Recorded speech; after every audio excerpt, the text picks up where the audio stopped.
ദാസനെന്ന് വിളിക്കും, ദാസി എന്ന് വിളിക്കും. കാരണം മനസ്സിലായില്ലേ? ശ്രദ്ധിച്ച് കേൾക്കണം. ഉടമ്പടി പ്രബോധനങ്ങൾ കേൾക്കുമ്പോൾ കാര്യം നമുക്കിത് ഈ ഉടമ്പടി പ്രാർത്ഥന ലോകത്ത് അമ്മമാത ഇവിടെയാണ് തന്നിരിക്കുന്നത്. അപ്പോൾ ഇതിൻ്റെ പ്രബോധനങ്ങളും തരുന്നത് എവിടെ നിന്നായിരിക്കും? ഇവിടെ നിന്നായിരിക്കും.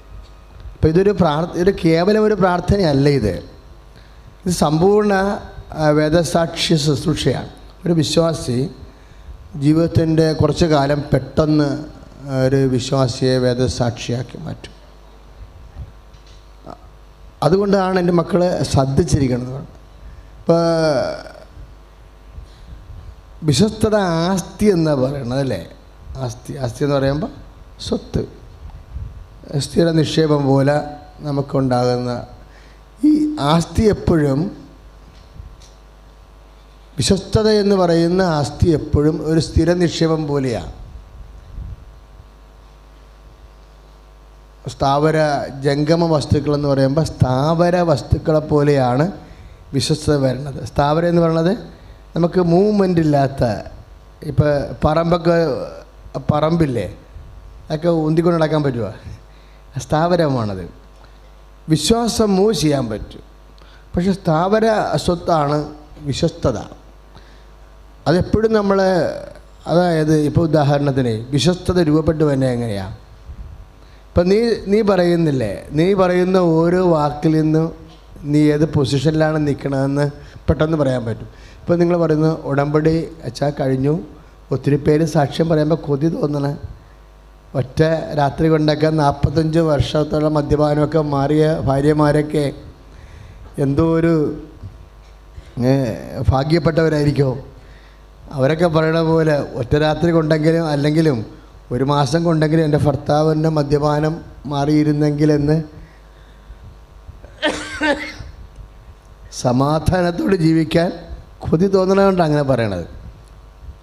വർഷങ്ങളായിട്ട് സമാധാനമില്ല. ഇപ്പം ഞാൻ ഇത് കേൾക്കുമ്പോൾ എന്താ പറയണത്?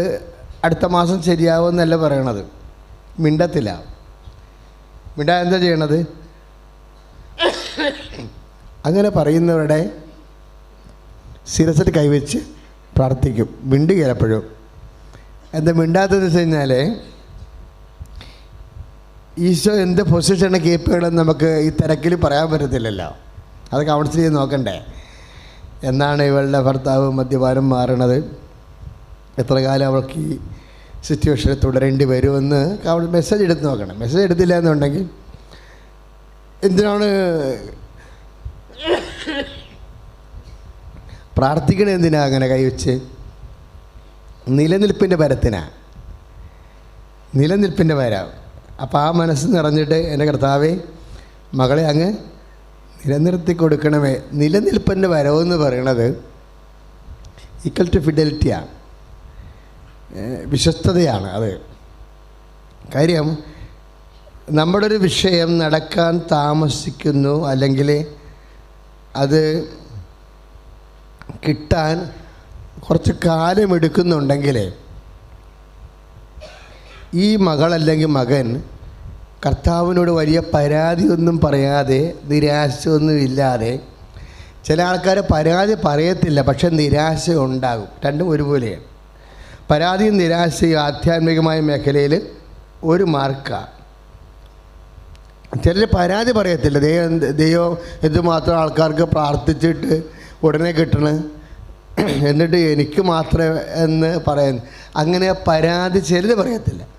ചിലരുടെ മോന്ത കാണും പറയാം പക്കാ ഡെസ്പെയർ ആണെന്ന്. എന്താണ്? നിരാശയാണെന്നറിയാം. ഈ നിരാശ വന്നാലും അതുപോലെ പരാതി വന്നാലും നമ്മളെ വിശ്വാസത്തിൽ നിന്ന് ഒരിക്കലും പൊങ്ങി വരത്തില്ല. വിശ്വാസത്തിൽ നിന്ന് പൊങ്ങി വരാൻ കാര്യം വിശ്വാസത്തിൻ്റെ സെക്കൻഡ് സ്റ്റേജ് വിശ്വസ്തതയുടെ ആണ്. വിശ്വസ്തതയിലേക്ക് വരണമെങ്കിൽ നല്ല പാടാണ്, നല്ല വില കൊടുക്കണം വിശ്വസ്തതയ്ക്ക്. അപ്പോൾ അവിടെ നിന്ന് പൊക്കാൻ അത് നിലനിൽപ്പിൻ്റെ വരം കിട്ടിയാൽ മാത്രമേ, അപ്പോഴേ അമ്മയോടൊക്കെ പ്രാർത്ഥിക്കേണ്ടതേ അമ്മയെ നിലനിൽപ്പിൻ്റെ വരം തരണമെന്ന് പ്രാർത്ഥിക്കണം. എല്ലാത്തിനുമല്ല, ചില 6 കാര്യം വെച്ചിട്ടില്ലേ. അപ്പോൾ ചില കാര്യങ്ങൾ ലാഗ് ചെയ്യും, നമുക്കറിയാം. അത് വെക്കുമ്പോൾ തന്നെ ആ ഉടമ്പടി കാണുമ്പോൾ തന്നെ അറിയാം ഇത് 1.5 കൊല്ലം എടുക്കുമെന്ന്. മിണ്ടത്തില്ല ഞാൻ. കാരണം ഞാൻ മിണ്ടാത്തതിൻ്റെ കാര്യം, ഈ ഉടമ്പടി കാണുമ്പോൾ അറിയാം ഈ വിഷയത്തിൽ 1.5 കൊല്ലം എടുക്കുമെന്ന്. എന്താ മിണ്ടാത്തത്? ചില ഒരു കേസ് 6ൽ 1 അങ്ങനെ വന്നത്. എന്താ മിണ്ടാത്തതെന്ന് വെച്ചാൽ, മിണ്ടിക്കഴിഞ്ഞാൽ പ്രെയർ പ്രൊഡ്യൂസ് ചെയ്യത്തില്ല. പ്രാർത്ഥന ഉൽപ്പാദിപ്പിക്കണ്ടേ? പ്രാർത്ഥന എന്ന് പറയുന്നത് ഒരു ഉൽപ്പാദനമാണ്, ഉൽപ്പന്നമാണ്. പ്രാർത്ഥന നമ്മൾ സ്വരവും ശബ്ദവും ഒക്കെ ഉപയോഗിക്കുന്നുണ്ടെങ്കിലും 3 ഉൽപ്പന്നങ്ങൾ അതിൻ്റെ അകത്ത് നിന്നുണ്ടാകുന്നുണ്ട്: വിശ്വാസം, പ്രത്യാശ, സ്നേഹം. ഈ സംഭവം ഉൽപ്പാദിപ്പിക്കുന്നില്ലെങ്കിൽ ആത്മാവ് പുണ്യപൂർണ്ണമാകത്തില്ല. ഈ ആത്മാവിനെ പുണ്യപൂർണ്ണമാക്കുന്നത് ദൈവിക പുണ്യങ്ങളാണ്. ദൈവിക പുണ്യങ്ങളെന്ന് പറയുന്നത് എന്താണ്? വിശ്വാസം, പ്രത്യാശ, സ്നേഹം. ഇതിന് അച്ഛൻ സ്വത്ത്, ആസ്തി എന്നൊക്കെ വിളിക്കും. എന്താ വെച്ചാൽ, ഒരു ദൈവ പൈതൽ ചിലപ്പോൾ അവളുടെ മകളുടെ കല്യാണം വെക്കാൻ വേണ്ടി കുറച്ച് ദിവസം എടുത്തേക്കും. കാര്യം ഇവൾക്ക് ഈ മകളെ ഉള്ളൂ. പക്ഷെ ദൈവത്തിനും നിന്നെ രക്ഷപ്പെടുത്താൻ വേണ്ടി ആ മകളെ ഉള്ളൂ. അവളുടെ കല്യാണം താമസിക്കുകയോ അവൾക്ക് കുട്ടി ഉണ്ടാകണം താമസിക്കുകയോ ചെയ്ത് വെച്ചാണ് നീ സന്തോഷിക്കുകയോ സന്തോഷിക്കാതിരിക്കുകയോ ചെയ്യണത്. നിൻ്റെ ആത്മാവിന് പുണ്യം ചേർത്തുന്നതും ദൈവം ആ ഒരു കുഞ്ഞിനെ വെച്ചാണ്. അതാണ് നിങ്ങൾ തമ്മിലുള്ള പ്രശ്നം. കാരണം പല മാതാപിതാക്കന്മാരും ഇന്ന് വിശുദ്ധരാണ്. നിങ്ങൾക്കറിയാവോ? പല മാതാപിതാക്കന്മാർ ഇന്ന് വിശുദ്ധരാണ്. എന്താ കാര്യം? മക്കളെ പ്രതി വിശുദ്ധരായതാണത്. മക്കളെ പ്രതി. കാര്യം മക്കൾക്ക് വേണ്ടി പ്രാർത്ഥിച്ച്. ഇപ്പം മോനിക്ക വിശുദ്ധയായതെങ്ങനെയാണ്? വിശുദ്ധ മോനിക്ക വിശുദ്ധയായതെങ്ങനെയാണ്? മക്കൾക്ക് വേണ്ടി പ്രാർത്ഥിച്ച, അഗസ്റ്റിന് വേണ്ടി പ്രാർത്ഥിച്ച. അപ്പോൾ മക്കൾക്ക് വേണ്ടി മക്കളുടെ IELTS ഞാനും ചില സമയത്ത് കർത്താവിൻ്റെ മനസ്സറിയാവുന്ന കാരണം ഞാൻ ചേട്ടത്തിയെ നിലനിർത്തിയെടുക്കാൻ നോക്കും. കാര്യം ചില ചേട്ടത്തിമാർ ഇപ്പം തന്നെ അറ്റാക്ക് അടിച്ച് ചത്തു പോകുന്നു പറഞ്ഞാണ് വരുന്നത്. പക്ഷേ അത് പാസ്സാക്കി എടുക്കണം, ഇത് സമയം കിട്ടും. അപ്പോൾ ഞാൻ ശരിയാവും, വെയിറ്റ് ചെയ്യുക, അതൊക്കെ പ്രാർത്ഥിക്കാം. വെയിറ്റ് ചെയ്യുക എന്ന് പറയുമ്പോൾ അവർ എന്നോട് ചോദിക്കും എത്ര കാലം വെയിറ്റ് ചെയ്യണം.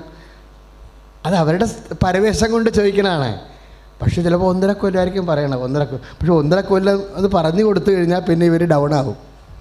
ഡൗൺ ആകിയിട്ട് പിന്നെ ഇവിടെ വിശ്വാസം പ്രൊഡ്യൂസ് ചെയ്യത്തില്ല. നിങ്ങൾ തോക്കുകയാണെങ്കിൽ ഉള്ള പ്രശ്നം എന്ന് വെച്ച് കഴിഞ്ഞാൽ നിത്യത വരെ തോക്കും. ഇപ്പോൾ ഒരു പഞ്ചായത്ത് മെമ്പർ അല്ലെങ്കിൽ ഒരു മുഖ്യമന്ത്രി അല്ലെങ്കിൽ ഒരു പൊളിറ്റീഷ്യൻ തോക്കുകയാണെങ്കിൽ അടുത്ത 5 കൊല്ലം കഴിയുമ്പോൾ വേറെ മണ്ഡലത്തിൽ നിന്ന് അവർ ജയിച്ചു വരും, ഒരു സംശയമില്ല. പക്ഷേ നമ്മുടെ ആധ്യാത്മിക പൈതൽ തോക്കുകയാണെങ്കിൽ നിത്യത വരെ തോക്കും. അതാണ് എൻ്റെ പ്രശ്നം. നിത്യത എന്നാലും നമ്മൾ ദൈവമായിട്ടുള്ള ഇടപാടുകൾ ഇവിടെ വെച്ച് തീരണില്ലല്ലോ. നീ വിശ്വാസത്തിൽ എല്ലാം തോക്കുകയാണെങ്കിൽ നീ നിത്യകോടി കൊല്ലം വരെ തോറ്റിരിക്കും. അതെനിക്കറിയാവുന്ന കാരണം ഞാൻ നൂറ്റാടെ നിൽക്കും. പ്രയർ ചെയ്യുക, കുറച്ച് കഴിയുമ്പോൾ ശരിയാവുമെന്ന് പറയും. ശ്രുതിക്കട്ടെ ഹല്ലേലൂയ.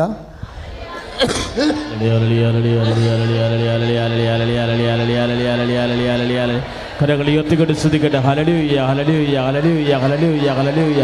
യേശുവേ നന്ദി, യേശുവേ സ്തോത്രം, യേശുവേ ആരാധന. അപ്പോൾ എൻ്റെ മക്കൾ ഉടമ്പടിയിലിരിക്കുന്നു. കാരണം ഉടമ്പടി പോലെ ഉത്തമമായ പ്രാർത്ഥന ഇതുവരെ ഇല്ല. ഞാൻ സഭയിൽ എത്രയോ വർഷമായി ജോലി ചെയ്യണം. 45 വർഷമായില്ല. 75 വന്നതാണ്. ഇപ്പം 2020 ആകാൻ പോകും. അപ്പം അത്രയും വർഷം സഭയിലില്ലേ. അപ്പോൾ എന്നാലും ഉടമ്പടി പോലെ ഇത്ര ചിട്ടയായ പക്ക പ്രെയർ ഞാൻ കണ്ടിട്ടില്ല സത്യം പറഞ്ഞു. അത്രയും ശക്തമാണിത്. ഇതിൻ്റെ ഓരോ അംശങ്ങൾ ഞാനെങ്കിൽ ഇരുന്ന് ഞെട്ടിപ്പോയിട്ടുണ്ട്. അമ്മ പ്രത്യക്ഷപ്പെട്ടത് കൊണ്ട് മാത്രം അമ്മ തന്ന പ്രാർത്ഥനയാണത്. പ്രത്യക്ഷപ്പെട്ടത് കൊണ്ട് മാത്രം തന്ന പ്രാർത്ഥനയാണ്. അതിൻ്റെ പേരിൽ ഒരു വ്യക്തി വേദസാക്ഷിയായി മാറുന്നു. ഒരു വ്യക്തി ചില സമയത്ത് രക്തസാക്ഷിയാകും. അതെപ്പോഴും ഓർത്തേക്കണം. ഞാൻ വേദസാക്ഷിയാകുന്ന ഒരു വ്യക്തികൾ തന്നെ നിങ്ങൾ തന്നെ ചിലപ്പോൾ രക്തസാക്ഷികളാകും. രക്തസാക്ഷികളാകണമെങ്കിൽ നിങ്ങളത് സ്വീകരിക്കണം സന്തോഷത്തോടെ. ആരും നിങ്ങളെ വന്ന് വെട്ടിക്കൊല്ലാനല്ലേ രക്തസാക്ഷി എന്ന് പറഞ്ഞ ഉടനെ ആൾക്കാർ ഉടനെ അമ്പെയ്തും വെടിവെച്ചും കൊല്ലുകയാണ്. അല്ല, കർത്താവിൻ്റെ വിശുദ്ധ. ഇപ്പം നമ്മൾ കൊളോസ്യൻസ് ഇല്ലേ, കൊളോസ്യ ലേഖനം 1:24 എന്താ പറയണത്? യേശുക്രിസ്തുവിൻ്റെ പീഡാനുഭവങ്ങൾ വരുന്ന പോരായ്മ ഞാൻ എൻ്റെ ശരീരത്തിൽ സംവഹിക്കണേ. യേശുക്രിസ്തുവിൻ്റെ ഇങ്ങനെയാണ് നമ്മൾ രക്തസാക്ഷിയാകണം. എന്നാൽ നാട്ടുകാർ വന്ന് നമ്മളെ കൈകാര്യം ചെയ്യണമെന്ന നമ്മൾ വെട്ടിക്കൊള്ളാമെന്നോ തല്ലിക്കൊള്ളാമെന്നോ ഒന്നുമില്ല. ഒരു വാദപ്പനി വന്നിട്ട് മാറാതിരുന്നാൽ മതി, നമ്മൾ രക്തസാക്ഷിയായി. ഒരു വാദപ്പനിക്കാരില്ല. ഇപ്പോൾ ഇവിടെ നിങ്ങൾക്ക് ഉണ്ടാകുന്ന തരത്തില്ല. ചേർത്തലത്തെ മെയിൻ രോഗങ്ങൾ ഒന്നായിരുന്നു പണ്ട് വാദപ്പനി. ഇപ്പോൾ വാദപ്പനി കുറവാണ്. ഈ സാധനം ഒന്നും മാറത്തില്ല. ആൾക്കാരിങ്ങനെ കിടത്തി കിടക്കും. ഇതുപോലെ ഇന്ന് ഞാനൊരു ചേച്ചിയെ പ്രാർത്ഥിച്ചു. എനിക്ക് ഭയങ്കര സങ്കടം. ഇന്നലെ ഒരു ചേട്ടനെ പ്രാർത്ഥിച്ചു, അപ്പച്ചനാ, കാല് മുറിച്ച അപ്പച്ചനാ. അപ്പം എന്നോട് അടുപ്പം എൻ്റെ ഇടവക്കാരനായത് കാരണം ഞാൻ ആശുപത്രി ചെന്നപ്പോൾ കാല് മുറിച്ചെന്ന് കേട്ട്. എൻ്റെ ഇടവക്കാരൻ വെച്ചാൽ എൻ്റെ അവിടെ സൈക്കാട്രിസ്റ്റിൽ എൻ്റെ പ്രവർത്തനത്തിൽ എന്നെ സഹായിക്കുന്ന ആളാണ്. അപ്പോൾ അവിടെ ചെന്നപ്പോൾ ആശുപത്രി ചെന്നപ്പോൾ കാല് മുറിച്ചെന്ന് കേട്ടു. പിന്നെ ഞാൻ ചെന്ന്, കാലം വെച്ച് കഴിഞ്ഞാൽ തള്ളവിരൽ മുറിച്ചു. അപ്പോൾ ബാക്കിയുള്ള ഭാഗം വെച്ച് ഞാൻ പ്രാർത്ഥിച്ചു. ബാക്കിയുള്ള ഭാഗം ഉണ്ടാകാൻ ഇത് വെച്ച് പ്രാർത്ഥിച്ചു. പഴുപ്പ് കയറാതിരിക്കാൻ വേണ്ടി ബൈൻഡ് ചെയ്ത് പ്രാർത്ഥിച്ചു. അപ്പോഴേ ഇതുപോലെ നമ്മളൊരു ആ വേദന നമുക്ക് വേണമെങ്കിൽ അയ്യോ വേദനയാണല്ലോ എപ്പോൾ പൊറുക്കുമോ എന്നും പറഞ്ഞുകൊണ്ട് നമ്മൾ കറിയും കുവിയും അവിടെ കിടന്നത് എല്ലാം കുളമാക്കിയെടുക്കാം. ഇല്ല എന്നുണ്ടെങ്കിൽ 5 മിനിറ്റെങ്കിൽ 5 മിനിറ്റ് കർത്താവ് 5 മിനിറ്റ് ഈ വേദന ഞാൻ ഇതിൻ്റെ കുരിശിൻ്റെ കൂടെ കൂട്ടി വയ്ക്കണം. 5 മിനിറ്റ് ഞാൻ രക്തസാക്ഷിയാകുകയാണ്. 5 മിനിറ്റ് രക്തസാക്ഷിയാണ്. അപ്പം നീ ഇപ്പം ജീവിതകാലം മുഴുവൻ ഇങ്ങനെ നമ്മൾ ഈ സെബസ്ത്യാനോസിനെ പോലെയൊക്കെ അമ്പെയ്ത് അല്ല അന്ത്രയോസിനെ പോലെ മുക്കാലിയെ കെട്ടി അടിച്ച് മണിക്കൂറുകളോളം അവിടെ കിടന്ന് അരകിച്ച് മരിക്കുന്നതിനേക്കാളും ഒരു ജീവിതത്തിൽ തന്ത്രപരമായിട്ട് വേദനയെ നമ്മളെ സമീപിക്കുകയാണെങ്കിൽ അവരെക്കാൾ ഇടിമിന്നലായിട്ടുള്ള രക്തസാക്ഷിയായിട്ട് നമുക്ക് മാറാൻ പറ്റും. നിങ്ങൾ അച്ഛൻ പറയണത് ഓളോണേ സഡൻ മരണം വരെ സഹിക്കാനല്ല. നിങ്ങളൊരു പെയിൻ കില്ലർ കഴിക്കാൻ പോകുന്നത് സഹിക്കാൻ പറ്റാത്ത ആ പെയിൻ കില്ലർ കഴിക്കാനുള്ളൊരു സമയമില്ലേ? കർത്താവ് സഹിക്കാൻ പറ്റാത്ത കൊണ്ടാണ് കർത്താവ് ഈ പെയിൻ കില്ലർ കഴിക്കണത്. എങ്കിലും ഞാൻ കഴിക്കാതെ 5 മിനിറ്റ് ഞാൻ സൂക്ഷിക്കും. അത്രയും സമയത്തുള്ള വേദന നിൻ്റെ ശരീരത്തിൽ വന്ന പീഡാനുഭവങ്ങളുടെ പോരായ്മയായിട്ട് ഞാൻ എൻ്റെ ശരീരത്തിൽ സംഭവിക്കണം. ഇപ്പോൾ 5 മിനിറ്റ്സ് രക്തസാക്ഷിയാണ്. സെബസ്ത്യാനോസ് 3 ദിവസം, അന്ത്രയോസ് 3 ദിവസമായിട്ട് കിടന്നത്, പത്രോസ് 3 ദിവസം കിടന്നു. നമ്മൾക്ക് ഈ 3 ദിവസത്തെ രക്തസാക്ഷ്യം വേണമെങ്കിൽ പല കാലങ്ങളിൽ 5 മിനിറ്റ് എടുത്തിട്ട് രക്തസാക്ഷിയാകാൻ പറ്റും. അത് ഭയങ്കര ഒരു ബുദ്ധിയാണ്. ഇപ്പോൾ പനി വന്നാൽ മതി. ഇപ്പോൾ എനിക്കാണെങ്കിൽ നല്ല ചുമയാണ്. ഇത് ഞാൻ പ്രാർത്ഥിക്കാനൊന്നും പോണില്ല. കാര്യം ഞാൻ പ്രാർത്ഥിച്ചാൽ മിക്കവാറും ഈശോ കേൾക്കണ ഒരവസ്ഥയല്ല. കാര്യം ഞാൻ ജൂൺ മാസം ഒരു ഓരോരോ സ്റ്റെപ്പ് ഞാൻ അങ്ങനെ പ്രാർത്ഥിക്കുകയില്ല. എന്താ വെച്ച് കഴിഞ്ഞാൽ നമ്മൾ മറ്റുള്ളവർക്ക് വേണ്ടി പ്രാർത്ഥിക്കുന്നവരാണ്. നമ്മൾക്ക് ഒരു സംഭവം തരുമ്പോൾ നമ്മൾ പ്രാർത്ഥിച്ചു കഴിഞ്ഞാൽ ചിലപ്പോൾ എൻ്റെ ഈ ചുമ കൊണ്ടായിരിക്കും മറ്റുള്ളവരുടെ ക്യാൻസർ കടത്താൻ സുഖപ്പെടുത്തുന്നത്, നമുക്കറിയത്തില്ല. ഇപ്പം നമ്മുടെ ചില ആൾക്കാരൊക്കെ വന്ന് തൊട്ടാൽ മതിയല്ലോ നടുവേ.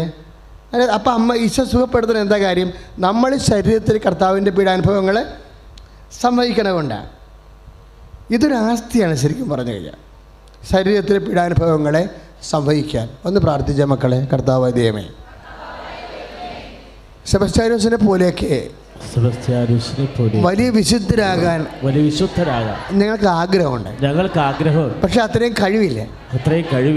ഇപ്പോഴേ ഞങ്ങളുടെ ജീവിതത്തിലെ സംഭവിക്കുന്ന വേദനകളെ കൊളോസ്യൻസ് 1:24 അടിസ്ഥാനപ്പെടുത്തി ഘട്ടം ഘട്ടമായി രക്തസാക്ഷിയായി മഹാവിശുദ്ധി പ്രാപിക്കാൻ ഉടമ്പടിയിലൂടെ നൽകിയ വെളിപാടിന് നന്ദി പറയുന്നു. Hallelujah, hallelujah, hallelujah, hallelujah, hallelujah. കരങ്ങൾ ഉയർത്തിക്കൊണ്ട് സ്തുതിക്കട്ടെ. Hallelujah, hallelujah, hallelujah, hallelujah. കരങ്ങൾ ഉയർത്തിക്കൊണ്ട് കർത്താവേ ഞങ്ങളെ ശക്തിപ്പെടുത്തണമേ എന്ന് പ്രാർത്ഥിക്കുന്നു. വിശ്വാസത്തിൽ നിറയ്ക്കണമേ എന്ന് പ്രാർത്ഥിക്കുന്നു. Hallelujah, hallelujah. 7-ാം അധ്യായം 6-ാമത്തെ വാക്യം. മക്കൾക്ക് നല്ലവ നൽകാൻ ദുഷ്ടനായ നിങ്ങൾക്കറിയാമെങ്കിൽ സ്വർഗസ്ഥനായ പിതാവ് തന്നോട് ചോദിക്കുന്നവർക്ക് എത്ര അധികമായി നന്മകൾ നൽകുകയില്ല. ഇപ്പം ദൈവത്തോട് ഈ പ്രാർത്ഥനയുടെ വിഷയത്തിൽ മക്കളുണ്ട്. ഈ സ്വർഗസ്ഥനായ പിതാവൊക്കെ തുടങ്ങണത് മക്കൾ വെച്ചാണ് തുടങ്ങണത്. മക്കൾ കഴിഞ്ഞു കഴിഞ്ഞാൽ പിന്നെ ഒരു ഗ്രേഡുണ്ട്. എന്താണത്? നമ്മൾ വിചാരിച്ചിരുന്നതെല്ലാം മക്കളോടുകൂടി ദൈവവും സ്വർഗസ്ഥനായ ഞങ്ങളുടെ പിതാവെന്ന് വിളിക്കുമ്പോൾ നമ്മളാരാണ്? മക്കളാണ്. അപ്പം ഞാനും വിചാരിച്ചിരുന്നത് മക്കളോടുകൂടി ദൈവമായിട്ടുള്ള ബന്ധത്തിൻ്റെ ആ കപ്പാസിറ്റി തീരുകയാണെന്നാണ്. പക്ഷെ അതിൻ്റെ അപ്പുറത്തൊരു തലമുണ്ട്. അതെന്താ? മക്കളല്ല, ദാസൻ, ദാസി. ഇപ്പോൾ സ്വർഗസ്ഥനായ പിതാവിൽ തന്നെ ഉള്ള പ്രാർത്ഥന. ഇപ്പോൾ 6:9 മത്തായി ശ്രീകായുടെ സുവിശേഷം 6:9 സ്വർഗസ്ഥനായ ഞങ്ങളുടെ പിതാവേ എന്ന പ്രാർത്ഥന. ആ പ്രാർത്ഥന തുടങ്ങണേ എങ്ങനെ? സ്വർഗസ്ഥനായ ഞങ്ങളുടെ പിതാവേ,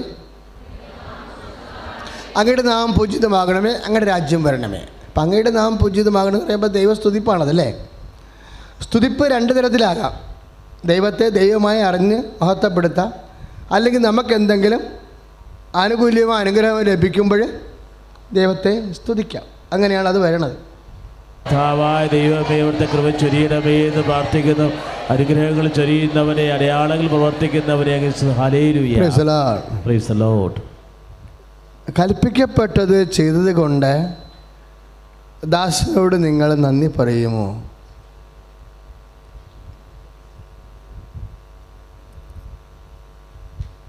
ഇതുപോലെ നിങ്ങളും കൽപ്പിക്കപ്പെട്ടവയെല്ലാം ചെയ്തതിന് ശേഷം ഞങ്ങൾ പ്രയോജനരഹിതന്മാരായ ദാസന്മാരാണ്,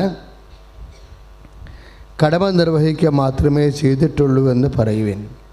ഈ കഥ ഏതാണെന്നറിയാമോ? ഇത് ലൂക്കായുടെ സുവിശേഷമാണ്. 17-ാം അധ്യായം 5 മുതൽ 10 വരെയുള്ള തിരുവചനങ്ങളാണ്. അതായത് ഉഴാനും ആട് മേയ്ക്കാനും പോയ ഭൃത്യനെ കുറിച്ച് പറയണതാണ്. ഭൃത്യൻ്റെ ജോലി എന്താ? ഒഴുകയോ ആട് മേയ്ക്കുകയോ, രണ്ടും കട്ടിപ്പണിയാണ്. ഉഴാൻ പോയ ആളുകൾ രാവിലെ പോകണം, രാത്രി ആണ് വരണത്, സന്ധ്യയ്ക്കാണ് വരണത്. ആട് മേയ്ക്കാൻ പോയ ആൾക്കാരും രാവിലെ പോയാൽ സന്ധ്യയ്ക്കാണ് വരണം. അതിനുശേഷം അവരോട് എന്താ പറയണത്? പോയി ഭക്ഷണം ഉണ്ടാക്കാൻ പറയും. ഭക്ഷണം ഉണ്ടാക്കുമ്പോൾ എത്ര മണിക്കൂറാകും? 3 മണിക്കൂറാകും. കർത്താവിൻ്റെ കാലത്തെ ഭക്ഷണം ഉണ്ടാക്കലല്ലേ, വിറക് വെച്ചുള്ള പരിപാടിയാണ്, നമ്മുടെ പണ്ടത്തെ പരിപാടി. അത് 3 മണിക്കൂർ എടുക്കും. അപ്പോൾ 6 × 3 = 9. അതിനുശേഷം പറഞ്ഞാൽ എന്താ? നീ പോയി കുളിച്ചൊരുങ്ങി വരാൻ പറയും. അരമണിക്കൂർ, 9:30. 9:30 മണിയാകുമ്പോൾ യജമാനന് മെസ്സ റെഡിയാക്കും. അയാൾ അവിടെ ഇടുന്നുണ്ട്, പതുക്കെ പതുക്കെ കഴിച്ചുകൊണ്ടിരിക്കും. അതിനെത്ര മണിക്കൂറാവും? 1 മണിക്കൂർ. യഹൂദൻ്റെ തീറ്റിയാണ്, 1 മണിക്കൂർ എടുക്കും. അപ്പോൾ 10:30. ഇവൻ 6 മണിക്ക് എഴുന്നേൽക്കണമെന്നുണ്ടെങ്കിൽ മിക്കവാറും 5 മണിക്ക് എഴുന്നേറ്റ പാർട്ടിയാണ്. 5 മണിക്ക് എഴുന്നേറ്റ ആൾ 10:30 വരെ ജോലി ചെയ്യുക. എന്നിട്ട് നിനക്ക് പോയി ഭക്ഷണം കഴിക്കാമെന്നല്ലേ പറയുക. ഇതുപോലെ കൽപ്പിക്കപ്പെടെല്ലാം ചെയ്തതിന് ശേഷം ഈ ദാസനോട് നന്ദി പറയുമോ എന്ന് ടീച്ചർ തന്നെ പറയും. ദാസനാണെങ്കിൽ നന്ദി പറയത്തില്ല. ദാസനാണത്. ഇതുപോലെ ചില സമയത്ത് നമുക്ക് ഹെവി ബേർഡൻ വരും. അതെപ്പോഴും മക്കളാണ്. ഹെവി ബേർഡൻ വരണത് എപ്പോഴാണ്? ചിലപ്പോൾ നമ്മളുടെ മാതാപിതാക്കന്മാർ നമ്മൾ നോക്കണം, ചിലപ്പോൾ വേറെ എൻ്റെ എക്സ്ട്രാ ജോലി ചെയ്യണം. എക്സ്ട്രാ ജോലി ചെയ്യുന്നവർ ഇന്ന് കൂടുതലാണ്. കൂട്ടുകുടുംബമല്ലല്ല. ഇപ്പോൾ എല്ലാം ഒറ്റ 2 പേര് 5 പേരൊക്കെ അല്ലേ ഉള്ളൂ, 4 പേരൊക്കെ അല്ലേ ഉള്ളൂ. അപ്പോൾ വർക്ക് ഡബിളാണ്. പലരും ഇങ്ങനെ കന്നേ കാളെ പോലെ ചെയ്ത കാരണം എപ്പോഴും നടുവൊടിഞ്ഞ്, എപ്പോഴും പെയ്തും പെറുക്കി, എപ്പോഴും കുടുംബമൊക്കെ എപ്പോഴും സങ്കടവും നിരാശയും അരിശവും ദേഷ്യവും പരിഭവവും പരാതിയൊക്കെ നിറഞ്ഞിങ്ങനെ നിൽക്കുന്ന പല കാര്യം വർക്കിൻ്റെ ലോഡ് കൊണ്ടാണ്. പലതരത്തിലുള്ള ജോലികൾ വരുന്നത് കൊണ്ടാണ്. പലരുടെയും ജോലികളും ചിലപ്പോൾ നമുക്ക് വരണം, ഓഫീസിലും വരും. അതുപോലെ ചിലക്ക് ലീവാണെന്നുണ്ടെങ്കിൽ ആ പണി നമ്മൾ ചെയ്യേണ്ടി വരും ഓഫീസിലൊക്കെ. അപ്പോൾ ഇങ്ങനെ എക്സ്ട്രാ ഡ്യൂട്ടി വരുന്നവർ വളരെ ശ്രദ്ധിക്കണം. കുടുംബത്തെ ശ്രദ്ധിച്ചാൽ മതി. എക്സ്ട്രാ ഡ്യൂട്ടിയാണ് ഇതിൻ്റെ യഥാർത്ഥത്തിലുള്ള ഈ ദാസനാകുക എന്നുള്ളതിൻ്റെ പ്രോസസ്സിൽ വരുന്ന സിലബസാണ്. എക്സ്ട്രാ ഡ്യൂട്ടിയാണ്. അപ്പോഴങ്ങനെ വരുമ്പോൾ നമ്മൾ എക്സ്ട്രാ ഡ്യൂട്ടിക്ക് പരിഭവപ്പെടുകയോ നമ്മൾ ചെയ്യും. പക്ഷേ ഏതെങ്കിലും സമയത്ത് എക്സ്ട്രാ ഡ്യൂട്ടി 1/2 മണിക്കൂർ അല്ലെങ്കിൽ 1 മണിക്കൂർ ഒരു പരാതിയുമില്ലാതെ അക്സെപ്റ്റ് ചെയ്യണം. ഉടമ്പടിക്കാലത്ത് ശ്രദ്ധിക്കേണ്ട കാര്യങ്ങളാണ്. ഇപ്പം ഞാൻ ഒരു വീട്ടിലെ കാര്യം പറഞ്ഞില്ലേ, ഭർത്താവിൻ്റെ അപ്പനും അമ്മയും അസുഖമായിട്ട് വീട്ടിലുണ്ട്. അതിൻ്റെ കൂടെയാണ് വൈഫിൻ്റെയും അപ്പനും അമ്മേനെയും അസുഖമായിട്ട് കൊണ്ടുപോകും. അപ്പോൾ 4 പേര് ഒരു രോഗികളിരിക്കുക, അനങ്ങാൻ പറ്റത്തില്ല അവർക്ക്. ഇപ്പം നമ്മൾ 2 പേരെ ജോലിക്ക് വെച്ചെന്ന് പറഞ്ഞാൽ പോലും നമ്മൾ ചെയ്യേണ്ട സ്ഥലത്ത് നമ്മൾ തന്നെ ചെല്ലേണ്ടി വരും, എക്സ്ട്രാ ഡ്യൂട്ടി വരും. ഇതിലൊക്കെ കുഞ്ഞുങ്ങളുടെ ഭക്ഷണം പലർക്കും പലതരത്തിലുള്ള ഭക്ഷണമാണ്. ആർക്കും ഒപ്പിക്കാനും പറ്റത്തില്ല, ആരും ഒക്കത്തുമില്ല. ചിലപ്പോൾ എല്ലാം നമ്മുടെ പെടരിക്ക് തന്നെ വന്ന് ചുറ്റി വലിയണ കാണാം. അപ്പോൾ നമ്മൾ പൊട്ടിത്തെറിച്ച് പോകും. നിങ്ങൾ പൊട്ടണ്ട തെറിക്കണ്ടെന്നൊന്നും ഞാൻ പറയണില്ല. പക്ഷേ ഇതിൻ്റെ അകത്ത് ഒരു അരമണിക്കൂർ നിങ്ങൾ സേവ് ചെയ്യണം. ദാസിയായിട്ട് പ്രഖ്യാപിക്കണം, ദാസനായിട്ട് പ്രഖ്യാപിക്കണം. ആസ്തി ഉണ്ടാക്കാനുള്ള മാർഗ്ഗമാണ് എങ്ങനെ സേവ് ചെയ്യാൻ പറ്റുമെന്ന് പറയുകയാണ്. നിങ്ങൾ പൊട്ടിത്തെറിക്കേണ്ടതെന്നൊന്നും പറയാൻ പറ്റത്തില്ല. കുടുംബത്തിൻ്റെ ഓരോ സിറ്റുവേഷനാണ്. ആരുടെയും അടുത്തേക്ക് കയറി വെറുപ്പുണ്ടാക്കാതിരുന്നാൽ മതി. എന്നാലും നമ്മളുടെ നിവർത്തികേടുകൾ നമ്മൾ പറയാൻ ബാധ്യസ്ഥരാണ്. അല്ലാതെ നമ്മൾ നടുവ് പോകും, നമ്മളതിന് കിടപ്പിലായി പോകും. ചില ആൾക്കാരൊക്കെ അതുകൊണ്ട് അവർ ടിവിയും കണ്ട് ബിയറൊക്കെ അടിച്ചുകൊണ്ട് അവിടെ ഇരിക്കുകയും ചെയ്യും. അപ്പം അത് അല്ല, പറയാനുള്ളത് നിങ്ങൾ പറയണം. പക്ഷേ എങ്കിലും ഉടമ്പടിക്കാലത്ത് ബോധപൂർവ്വം അരമണിക്കൂർ സേവ് ചെയ്യണം. എങ്ങനെ സേവ് ചെയ്യണം? ഒരു പരാതിയില്ല, എക്സ്ട്രാ ഡ്യൂട്ടി ചെയ്യും. അത് ചെയ്യണത് ഈ 17 അനുസരിച്ചാണ്, 17:9 അനുസരിച്ചാണ്. ഏത് 17:9? ലൂക്ക 17:9. ലൂക്ക 17:9. ഉഴാനോ ആടുമേയ്ക്കാനോ പോയിട്ട് വരും ദാസൻ വരുമ്പോൾ തന്നെ ഭക്ഷണം കഴിക്കാൻ ആരെങ്കിലും പറയുമോ? മറിച്ച് നീ പോയി എനിക്ക് ഭക്ഷണം തയ്യാറാക്കുക, ഞാൻ ഭക്ഷണം കഴിച്ചതിന് ശേഷം നിനക്ക് പോയി ഭക്ഷണം കഴിക്കാമെന്നല്ലേ പറയുക. കൽപ്പിക്കപ്പെടലാൻ ചെയ്തതിന് ശേഷം, കൽപ്പിക്കപ്പെട്ടതെന്ന് പറഞ്ഞാൽ എന്താ? ഓരോ കുടുംബത്തിൽ കൽപ്പിക്കപ്പെട്ടതില്ലേ? ഒരമ്മയായി, ഭാര്യയായി, ഭർത്താവായി, മക്കളായിട്ടൊക്കെ ജീവിക്കണമെന്നുണ്ടെങ്കിൽ അവർ കൽപ്പിക്കപ്പെടലാൻ ചെയ്യേണ്ടി വരും. ഇപ്പം ചില ആൾക്കാർക്ക് 2 വിഷയം പോയെന്ന് പറഞ്ഞില്ലേ, 2 ബിടെക്കിന് 2 വിഷയം പോയി. ആ പേപ്പർ വരെ എഴുതിയെടുക്കേണ്ടി വരും. ഞാൻ സമ്മതിക്കത്തില്ല ഒരു കാരണവശാലും. അവർ വേറെ എന്ത് കാനഡയിൽ പോകണമെന്ന് പറഞ്ഞാൽ അച്ഛൻ സമ്മതിക്കത്തില്ല. അച്ഛൻ പറയാം പേപ്പർ എഴുതിയെടുക്കാൻ പറയും. കാര്യം നീ ഇവിടെ ജീവിതത്തോട് പരാജയപ്പെട്ട ഇനി പലയിടത്ത് പരാജയപ്പെടേണ്ടി വരും. അതുകൊണ്ട് ഈ പേപ്പർ എടുത്തിട്ട് വിടത്തുള്ളൂ പറയും. ഇവളെ തലവൂരാൻ വേണ്ടിയാണ് ഇവിടെ നിന്ന് സമ്മതിക്കത്തില്ല. 4 പേപ്പറാണെങ്കിൽ ശരി, 6 പേപ്പറാണെങ്കിൽ ശരി എഴുതിയെടുക്കാൻ പറയും. അതെന്താ? കൽപ്പിക്കപ്പെട്ടതല്ല. ആ 8 പേപ്പർ, ബിടെക്കിൻ്റെ 8 പേപ്പർ നമുക്ക് മിസ്സായ പേപ്പർ, അത് കൽപ്പിക്കപ്പെട്ടതാണ്, അത് എഴുതാൻ പറയും. അപ്പോൾ നിങ്ങൾ പറയും അത്രയും ബുദ്ധിയില്ല, ചെന്ന് ചാടിപ്പോയതാണ്. ബുദ്ധിയില്ലെങ്കിൽ ബുദ്ധി മേടിച്ചു തരാമെന്ന് പറയും. വേറെ കാര്യമൊന്നുമില്ല. കാര്യം എന്താണ്? ഭയങ്കര പൊട്ടന്മാരെയൊക്കെ പ്രാർത്ഥിച്ച് അവർ 10-70% മാർക്ക് പഠിക്കേണ്ടില്ല. അത് നമ്മൾ സാക്ഷ്യം കേൾക്കുന്നതാണ്. അതിൻ്റെ അർത്ഥം എന്താ? ദൈവം ഒരു നിമിഷം നീ സത്യസന്ധത കാണിക്കുമ്പോൾ ദൈവം തിരിച്ചൊരു സത്യസന്ധത കാണിക്കും, ഗ്രേസ് മാർക്ക് തരും. ആ ഗ്രേസ് മാർക്ക് എനിക്ക് നല്ലവണ്ണം അറിയാം, എനിക്ക് നല്ല ശരിക്കറിയാം ഗ്രേസ് മാർക്കിനെ കുറിച്ച്. അതായത് ഞാൻ എപ്പോഴും നോക്കേണ്ടത് എന്താണെന്നറിയാമോ? എപ്പോഴും ഞാൻ നോക്കണത് കർത്താവിൻ്റെ മുമ്പിൽ ഒരു കാർക്കശ്യത്തിൻ്റെ കാലത്ത് നമ്മൾ കുറച്ച് വിശ്വസ്തയോടെ നിന്ന് കഴിഞ്ഞാൽ, വിശ്വസ്തത എന്ന് പറയണത് വിശ്വാസത്തിനേക്കാളും 3 മടങ്ങ് റീഫണ്ട് ചെയ്യണ സംഭവമാണ്, ഫണ്ടിങ് ചെയ്യണതാണ് വിശ്വസ്തത. നമുക്ക് ശരിക്കും പറഞ്ഞാൽ വിശ്വസ്തതയും നമുക്കൊരു വരുമാനം കിട്ടിയാൽ നിങ്ങൾ പിന്നെ ഒരിക്കലും നിങ്ങൾ വിശ്വാസിയാകത്തില്ല. കാര്യം വിശ്വാസം എന്ന് പറയുന്നത് സാധാരണ ഒരു വരുമാനമേ ഉള്ളൂ. അതിൻ്റെ അകത്തുനിന്ന് വിശ്വസ്തത എന്ന് പറയണത് സംഭവമാണ്.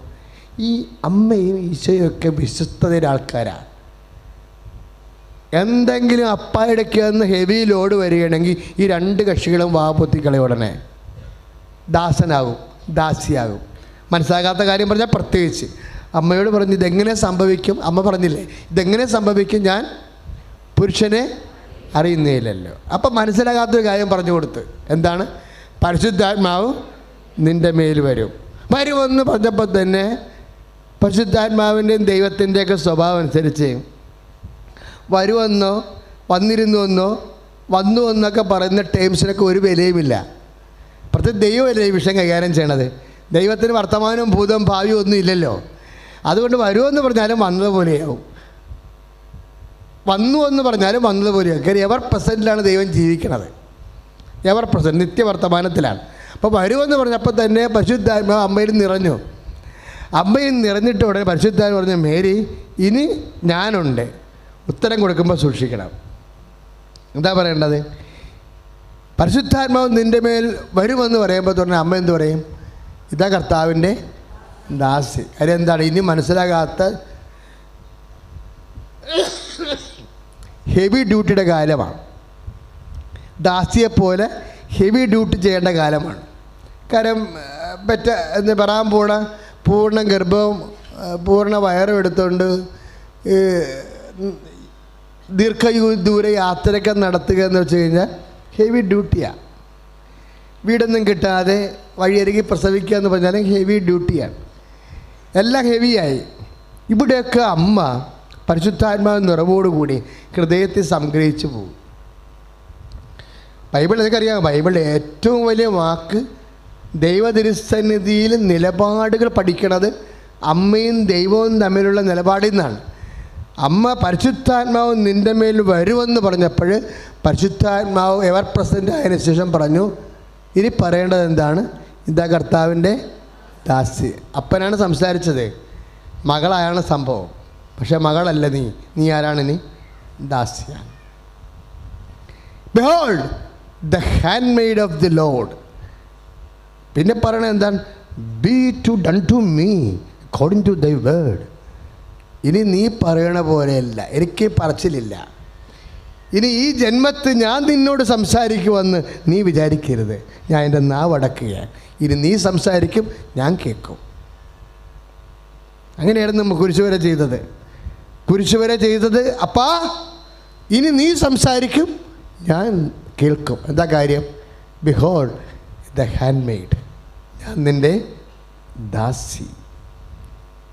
ദാസിയുടെ ആസ്തി എന്നൊക്കെ പറയണത് മക്കൾ, നമ്മൾ ദാസിയുടെ ആസ്തി സ്വത്ത് കണ്ടു കഴിഞ്ഞാൽ ഒരിക്കലും നമ്മൾ മക്കളാകത്തില്ല. പിന്നെ എന്നെ മക്കളാക്കല്ലേ, ദാസിയാക്കിയാൽ മതി എന്ന് പറയും. ദാസൻ്റെയും ദാസിയുടെയും സ്വർഗീയ ആസ്തികൾ നമ്മൾ കണ്ടു കഴിഞ്ഞാൽ ഒരിക്കലും നമ്മൾ പറയും, ഇനി എന്നെ മക്കളാക്കരുത്, എന്നെ ദാസിയാക്കിയാൽ മതി. ആരാണ്? ആ സ്വർഗസ്ഥനായ പിതാവിൻ്റെ അവസാന ഭാഗങ്ങളിൽ അങ്ങയുടെ നാമം പൂജിതമാകണമെന്ന് പറയണില്ലേ? അത് ഈശോ പൊങ്കാവനത്തിൽ വെച്ച് പ്രാർത്ഥിച്ച പ്രാർത്ഥന പോലെയാണ്. അപ്പാ കുരിശത്തൂങ്ങി മരിച്ചാലും വേണ്ടില്ലപ്പാ, ദ കിങ്ഡം കം, അങ്ങയുടെ രാജ്യം വരണം. അപ്പാ കരമുള്ളിൻ്റെ കീടം ചൂടി പ്രാന്തനെപ്പോലെ വഴിയിൽ ഓടിച്ച് നടന്നാലും വേണ്ടില്ലപ്പാ, അങ്ങയുടെ നാമം പൂജിതമാകണമേ, അങ്ങയുടെ തിരുമനസ്സ് നിറവേറണമേ. അപ്പം ആ കരചരണങ്ങളെ ആണിപ്പോഴതായി കുറിച്ച് തൂങ്ങിക്കിടന്നാലും വേണ്ടില്ലപ്പാ, നിൻ്റെ തിരുമനസ്സ് നിറവേറണമേ. ജീവിതകാലം മുഴുവനും അങ്ങനെ വേണമെന്നല്ല അച്ഛൻ പറയണത്. ഞാനും നിങ്ങളും ജീവിതത്തിൻ്റെ ഏതെങ്കിലും ഘട്ടത്തിലെങ്കിലും കർത്താവിനെപ്പോലെ മിണ്ടില്ലല്ല ആ സമയത്തൊന്നും. പിതാവേ എന്ന് വിളിച്ച് പ്രാർത്ഥിച്ചിട്ട് എൻ്റെ ഇഷ്ടമല്ല എന്ന് പറയണില്ലേ? അങ്ങയുടെ ഇഷ്ടം അതെന്ന് പറഞ്ഞാൽ എന്താണ്? താനും സംസാരം അവസാനിച്ചതിൻ്റെ അർത്ഥം. ഇനി എനിക്ക് സംസാരമില്ല, അപ്പം സംസാരിച്ചാൽ ഞാൻ കേട്ടോളാം. ഇനി എനിക്ക് സംസാരമില്ല, അപ്പം ഇനി കുരിശിൻ്റെ അവസാനത്തെ ശ്വാസം വരെ അപ്പം സംസാരിക്കും, ഞാൻ കേൾക്കും. കാര്യം എന്താ? അവൻ ദാസനാണെന്ന് അവനെ കണ്ടാൽ തിരിച്ചറിയാൻ പാടാണ് എന്നാണ് 700 കൊല്ലം മുമ്പ് കർത്താവിൻ്റെ പീഡാനുഭവം കണ്ടിട്ട് ഐസയ്യാ പ്രവചിച്ചത്. അവനെ കണ്ട മനുഷ്യനാണെന്ന് പോലും തോന്നത്തില്ല. അവനാരാണ്? ദാസനായി. സെൻറ്റ് പോളും അങ്ങനെ പറയണത്, അവൻ ദാസനായി മരണത്തോളവും കുരിശു മരണത്തോളവും തന്നെ തന്നെ താഴ്ത്തി. ഈ നമ്മൾ ദാസനാകുമ്പോൾ എന്താണ് ഫിലിപ്പ് 2:7 സംഭവിക്കുന്നത്? നമ്മൾ താഴുകയാണ് അല്ലേ? ആരെ പ്രതി? വചനത്തെ പ്രതി. ആരെ പ്രതി? ദൈവത്തെ പ്രതി. ദൈവത്തെ പ്രതി നമ്മൾ താഴുന്ന ഒരു സാഹചര്യം വന്നാൽ, മക്കളെ, നമ്മൾ അടുക്കളയിൽ താഴും, അരങ്ങത്ത് താഴും, നമ്മൾ ഓഫീസിൽ താഴും. കഴിവില്ലാത്ത കൊണ്ടല്ല, എന്താണ്? ദൈവത്തെ പ്രതിയാണ്. അതല്ലേ ഫിലിപ്പ് 2:7 പറയണത്? അവൻ പ്രകൃത്യാ ദൈവമായിരുന്നവേ ആയിരിക്കവേ ദൈവത്തോടുള്ള സമാനത മുറുകെ പിടിക്കേണ്ട കാര്യമായി പരിഗണിക്കാതെ ദാസനായി. നീ ദൈവത്തെ പ്രതി താഴുമ്പോൾ നീ ആരായി മാറുന്നു? ദാസനായി മാറും, ദാസിയായി മാറും. അല്ല, നീ വേറെ ആരെക്കുറിച്ചല്ലേ. നീ ഞാനും താഴുന്നുണ്ടെങ്കിൽ ആരെ പ്രതിയായിരിക്കും? അത് ദൈവത്തെ പ്രതിയായിരിക്കും. അതിനാൽ അപ്പോൾ എന്താ സംഭവിക്കണത്? അതിനാൽ ദൈവം അവനെ അത്യധികം ഉയർത്തി. ദൈവത്തിൻ്റെ ഒരു പണിയാണ് ഉയർത്തുക എന്നുള്ളത്. ഞാൻ ഈ ഉടമ്പടി ഉപദേശം നൽകുന്നത് എന്താണെന്നറിയാവോ? കർത്താവിനിലൂടെ നിങ്ങൾ ഉയർത്തപ്പെടണമെന്നുണ്ടെങ്കിൽ ദൈവത്താൽ ഉയർത്തപ്പെടണം. പറഞ്ഞ മനസ്സിലായില്ലേ? ദൈവത്താൽ ഉയർത്തപ്പെടണം. കാര്യം ഇപ്പം എനിക്ക് നിങ്ങളെ പിടിച്ച് ഉയർത്താനാണെങ്കിൽ, ഞാൻ ശക്തിമാനാണെന്ന് വിചാരിച്ചോ, നിങ്ങളെ പിടിച്ച് ഉയർത്താനാണെങ്കിൽ ഇവിടം വരെയല്ലേ ഉയർത്താൻ പറ്റത്തുള്ളൂ, ഇല്ലേ? നിങ്ങളെ ഉയർത്താൻ പോകുന്ന ആൾക്കാരാരായാലും അവർക്ക് നിങ്ങളെ ഉയർത്തുന്നതിന് പരിധികളുണ്ട്. ദൈവം നിന്നെ ഉയർത്താൻ തീരുമാനിച്ചാൽ നിൻ്റെ ഉയർച്ചയ്ക്ക് പരിധിയില്ല. സ്തുതിക്കട്ടെ. Hallelujah, hallelujah, hallelujah, hallelujah, hallelujah, hallelujah. പരങ്ങളെ ഉയർത്തിക്കൊണ്ട് സ്തുതിക്കട്ടെ. Hallelujah, hallelujah. ശക്തമായിട്ട് സ്തുതിക്കട്ടെ. ഹല്ലേലൂയ. സാഹചര്യങ്ങളിൽ നിന്ന് രക്ഷിക്കാനേ അച്ഛൻ ഫസ്റ്റ് ഫേസിൽ പ്രാർത്ഥിക്കത്തുള്ളൂ. അടിയന്തര സാഹചര്യം എന്ന് പറഞ്ഞാൽ എന്താ? മാരക രോഗം, അല്ലേ? സാമ്പത്തികമായ കടം. അതായത് ഇത്രയും ലാഗിങ് വന്നാലും രക്ഷപ്പെടും എന്ന് കാണിക്കുന്ന വിഷയമുണ്ട്. മക്കൾ, കല്യാണം, അതൊക്കെ ഞാൻ പറയും, നിൽക്കും മോളെ, ഇത്രയും നേരം കൂടി വെയിറ്റ് ചെയ്യുക. എന്ന് വെച്ച് കഴിഞ്ഞാൽ നേരത്തെ കുറച്ച് പ്രാർത്ഥിച്ച് കുറച്ചുകൂടി നീ ഇപ്പം തന്നെ ഇതെല്ലാം സാക്ഷ്യം പറഞ്ഞു പോയാൽ നീ ഒരു ബുദ്ധൂസായി പോകും. അതുകൊണ്ട് നീ നിൽക്കാൻ പറയും. എമർജൻസി കേസെല്ലാം എടുക്കും, കാഷ്വാലിറ്റി കേസല്ലേ അതെല്ലാം എടുക്കും. ഇപ്പോൾ കാഷ്വാലിറ്റിയിൽ ഇപ്പോൾ ഒരു കേസ് പറഞ്ഞു, ഞാൻ കഴിഞ്ഞ ദിവസങ്ങളിലൊക്കെ പ്രാർത്ഥിച്ച മെയിൻ കാര്യങ്ങളാണ്. സാമ്പത്തിക തകർച്ചയിൽ വരുന്ന ആൾക്കാരില്ലേ, എനിക്കത് ഭയങ്കര ഫീൽ ചെയ്യും അത് പറയുമ്പോൾ. കാരണം അവിടെ ഒരു മാർഗ്ഗമില്ല. മേടിക്കാനുള്ള സ്ഥലത്ത് നിന്നെല്ലാം മേടിച്ച് കിട്ടാവുന്നതെല്ലാം കിട്ടിയതിന് ശേഷം അവസാനം അഭയം പോലെയല്ലേ കൃപാസനത്തിൽ വരുന്നത്. അപ്പോൾ ഉറങ്ങാൻ പറ്റാത്ത കാര്യം മരണ സമയത്താണ് വരണത്. അതുകൊണ്ട് ഞാൻ അമ്മയോട് പറയും, അമ്മേ സാമ്പത്തിക വിഷയങ്ങളെല്ലാം എടുക്കണമെന്ന് പറയും. എല്ലാം എടുക്കണം, എമർജൻസി ആയിട്ട് എടുക്കണം. കാര്യം അവർ ടെൻഷൻ അടിക്ക് തിളക്കണം ഇങ്ങനെ ഇല്ലാത്താണ്. അത് ഞാൻ കുർബാന കാണുമ്പോഴും കുർബാനയ്ക്കും എല്ലാം പറയും താമസ വിഷയം. ഇന്നൊരു സാക്ഷ്യം കേട്ടപ്പോൾ ഭയങ്കര സന്തോഷം തോന്നി. ഒരു എൻ്റർപ്രൈസ് കിട്ടിയെന്നല്ലേ, ആരാണ്? Super market.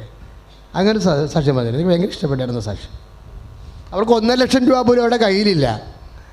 അടുത്ത് തന്നെ ആ സൂപ്പർ മാർക്കറ്റിൻ്റെ അടുത്തൊരു പടക്കടയുണ്ട്, അതെടുക്കാനുള്ള കാശ് പോലും ഇല്ല. അവസാനം അവർ ചോദിച്ചേ, ഇതെങ്ങനെ ഞങ്ങളുടെ കയ്യിൽ വന്നെന്നറിയാൻ പാടില്ല, മാതാവ് തന്നെ എങ്ങനെയാണ് തന്നതെന്നറിയാൻ പാടില്ല, സൂപ്പർ മാർക്കറ്റ് ഇപ്പോൾ ഞങ്ങളാണ് നടത്തണമെന്നാവും. ഇങ്ങനെ ഒരു സംഭവം നടക്കും. അത് സ്വാഭാവികമായിട്ട് നിങ്ങൾക്കും അത് പ്രതീക്ഷിക്കാം. ഉടമ്പടി ആയതുകൊണ്ട്, ഉടമ്പടി ഒരു പുതിയ പ്രാർത്ഥനയായതുകൊണ്ട്, അമ്മ പ്രത്യക്ഷപ്പെട്ട വിഷയം സങ്കീർണമായ വിഷയമായതുകൊണ്ട് വലിയ കാര്യങ്ങൾ സംഭവിക്കുമെന്ന് നമുക്കറിയാം. വലിയ കാര്യങ്ങൾ സംഭവിക്കും. കാര്യം ക്ലോക്കൊക്കെ വെച്ച് പ്രത്യക്ഷപ്പെടുക എന്ന് വെച്ച് കഴിഞ്ഞാൽ എൻറ്റയർ സബ്ജക്റ്റ് വേറെയായി മാറുകയാണ്. നമ്മൾ ഇന്നുവരെ കേൾക്കാത്ത കാര്യങ്ങളല്ലേ. അപ്പോൾ സഭയത് പഠിക്കാൻ വേണ്ടി സ്വർഗത്തിൽ നിന്ന് വലിയ സമ്മർദ്ദം ഉണ്ടാവും. സ്വർഗത്തിൻ്റെ ഈ നമ്മൾ കേൾക്കുന്ന സാക്ഷ്യമെല്ലാം സ്വർഗത്തിൻ്റെ ഇപ്പം തന്നെ കഴിഞ്ഞ മാസത്തെ സാക്ഷ്യങ്ങൾ രസം തരും. എന്തോ വന്ന് ഇടിഞ്ഞ് തകർന്നു പോയി. ആ 4 കസേര കാണാനില്ല, 4 നട്ടലിൻ്റെ 4 കസേര കാണാനില്ല. ഒടിഞ്ഞ് മളങ്ങി ഇങ്ങനെ നിൽക്കുന്ന ആളാണ്. ഉടമ്പടി തൈലം തേച്ചപ്പോൾ ആ 3 സ്കാനിങ് അതിനു മുമ്പ് നടന്നിരുന്ന് ഇപ്പം സ്കാൻ ചെയ്തപ്പോൾ ആ നട്ടെല്ലാം പോയ നട്ടെല്ലാം പഴയ സ്ഥലത്തേക്ക് തിരിച്ച് വന്നിട്ടുണ്ട്. ഇതെങ്ങനെ വന്നെന്ന് ആർക്കും അറിയാൻ പാടില്ല. ഇങ്ങനെ ആർക്കും അറിയാൻ പാടില്ലാത്ത കാറ്റ് അതിന് ഇഷ്ടമുള്ള സ്ഥലത്തേക്ക് വീശുന്നു. അതിൻ്റെ സ്വരം മാത്രം കേൾക്കുന്ന ഒരു മിറക്കിളുണ്ട്. അതുകൊണ്ട് എൻ്റെ മക്കൾ എപ്പോഴും കണ്ണിൽ ഉടമ്പടി കാലം കണ്ണിൽ എണ്ണയും ഒഴിച്ചുകൊണ്ടിരിക്കണം. പിന്നെ പൊട്ടത്തരമൊന്നും കാണിച്ചു കൂട്ടരുത്. എന്താണ്? ദൈവം അത് ചെയ്തില്ലല്ല, സമയം പോയില്ല, കൂട്ടുകാർ കയറിപ്പോയില്ല. നിൻ്റെ ഈ കൂട്ടുകാർക്കൊക്കെ ഇപ്പോൾ കാനഡയിൽ നീയും നിൻ്റെ കൂട്ടുകാരും കൂടി ആയിരിക്കും ചിലപ്പോൾ വിസ പ്രോസസ്സിന് പോയത്. അവൾ കയറിപ്പോയി. അപ്പോൾ ഉടനെ നീ മോന്തം കയറ്റിയിരിക്കുകയാണ്. പൊട്ടിപ്പെണ്ണ്, നിൻ്റെ പരിപാടി തീർന്ന്. മിണ്ടരുത്. കാര്യം നിൻ്റെ കൂട്ടുകാരത്തിയുടെ പദ്ധതിയും നിന്നെ നമ്മൾ കർത്താവിൻ്റെ, ഞാൻ പറഞ്ഞ പട്ടിക്കാട്ടത്തിൻ്റെ വില ദൈവത്തിൻ്റെ മുമ്പിൽ അവൾക്കില്ല. അവളെ വെച്ചാണ് നീ കർത്താവിനെ വില പേശണത്. അത് പോഴത്തരം, അത് പരിശുദ്ധാത്മാവിൻ്റെ കുറവ് ഭയങ്കരമായിട്ട് ഒത്തിരി പേര് അനുഭവിക്കുന്നുണ്ട്. അത് പരിശുദ്ധാത്മാവിൻ്റെ കുറവാണ്. ജ്ഞാനവരം കിട്ടിയാൽ മാത്രമേ കർത്താവിൻ്റെ മനസ്സറിയാൻ പറ്റത്തുള്ളൂ. നീ നാട്ടുകാരുടെ മനസ്സൊക്കെയാണ് അറിയണത്. കർത്താവ് പറഞ്ഞ് ആരെ മുമ്പേ നടത്തല്ലേ എന്ന് പറഞ്ഞില്ലേ? ഒരു മനുഷ്യനെ മുമ്പേ നടത്തരുത്. ആങ്ങളെ നടത്തരുത്, ചേട്ടത്തിൻ്റെ ഭർത്താവിനെ നടത്തരുത്, മുമ്പേ അപ്പനെ മുമ്പേ നടത്തരുത്. ഞാൻ നിൻ്റെ മുമ്പേ നടക്കുമെന്നല്ലേ പറഞ്ഞത്? 10:4 ഞാൻ എൻ്റെ ആടുകൾക്ക് മുമ്പേ നടക്കും, കർത്താവിന് മാത്രമേ നടത്താവൂ. കൈയടിച്ച് കർത്താവ് ഹല്ലേലൂയ, ഹല്ലേലൂയ, ഹല്ലേലൂയ, ഹല്ലേലൂയ. കരങ്ങൾ ഉയർത്തിക്കൊണ്ട് സ്തുതിക്കട്ടെ. ഹല്ലേലൂയ. കർത്താവേ, ഞങ്ങളങ്ങ് ശക്തിപ്പെടുത്തണമേ എന്ന് പ്രാർത്ഥിക്കുന്നു. ആത്മാവിൽ അഭിഷേകം ചെയ്യണമേ എന്ന് പ്രാർത്ഥിക്കുന്നു. എന്ന് വെച്ച് കഴിഞ്ഞാൽ കാശ് ഉണ്ടാക്കണം എന്നല്ല പറഞ്ഞത്.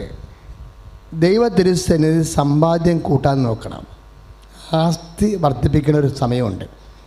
ഇപ്പം സഭാപ്രസംഗി പറയത്തില്ലേ, കല്ലിപ്പിറക്കി കൂട്ടാനൊരു കാലം ഇല്ലേ? സഭാപ്രസംഗി 3:3 എന്താ പറയണത്? കല്ലിപ്പിറക്കി കൂട്ടാൻ ഒരു കാലം. ഇതുപോലെ ആസ്തി വർദ്ധിപ്പിക്കാനൊരു കാലമുണ്ട്.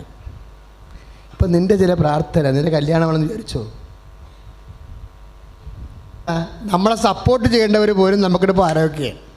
അപ്പോൾ നമുക്ക് ഭ്രാന്ത് കയറി. ശരിക്കും എനിക്ക് പറയണത് ഈ സിറ്റുവേഷൻ നല്ലതാണെന്ന് എൻ്റെ അർത്ഥം. ഈ സിറ്റുവേഷനിൽ ഇപ്പം നിൻ്റെ അമ്മ എല്ലാ കാലത്തും നിന്നെ സപ്പോർട്ട് ചെയ്യുന്ന ആളാണ്. നിൻ്റെ തെറ്റിലും നിന്നെ സപ്പോർട്ട് ചെയ്യുന്ന ആളാണ്. നമ്മുടെ അമ്മമാരുടെ ഒരു ഗുണമെന്ന് പറയുന്നത്, നമ്മൾ മനുഷ്യന്മാരാകുമ്പോൾ ചില സമയത്ത് തെറ്റ് സംഭവിക്കും.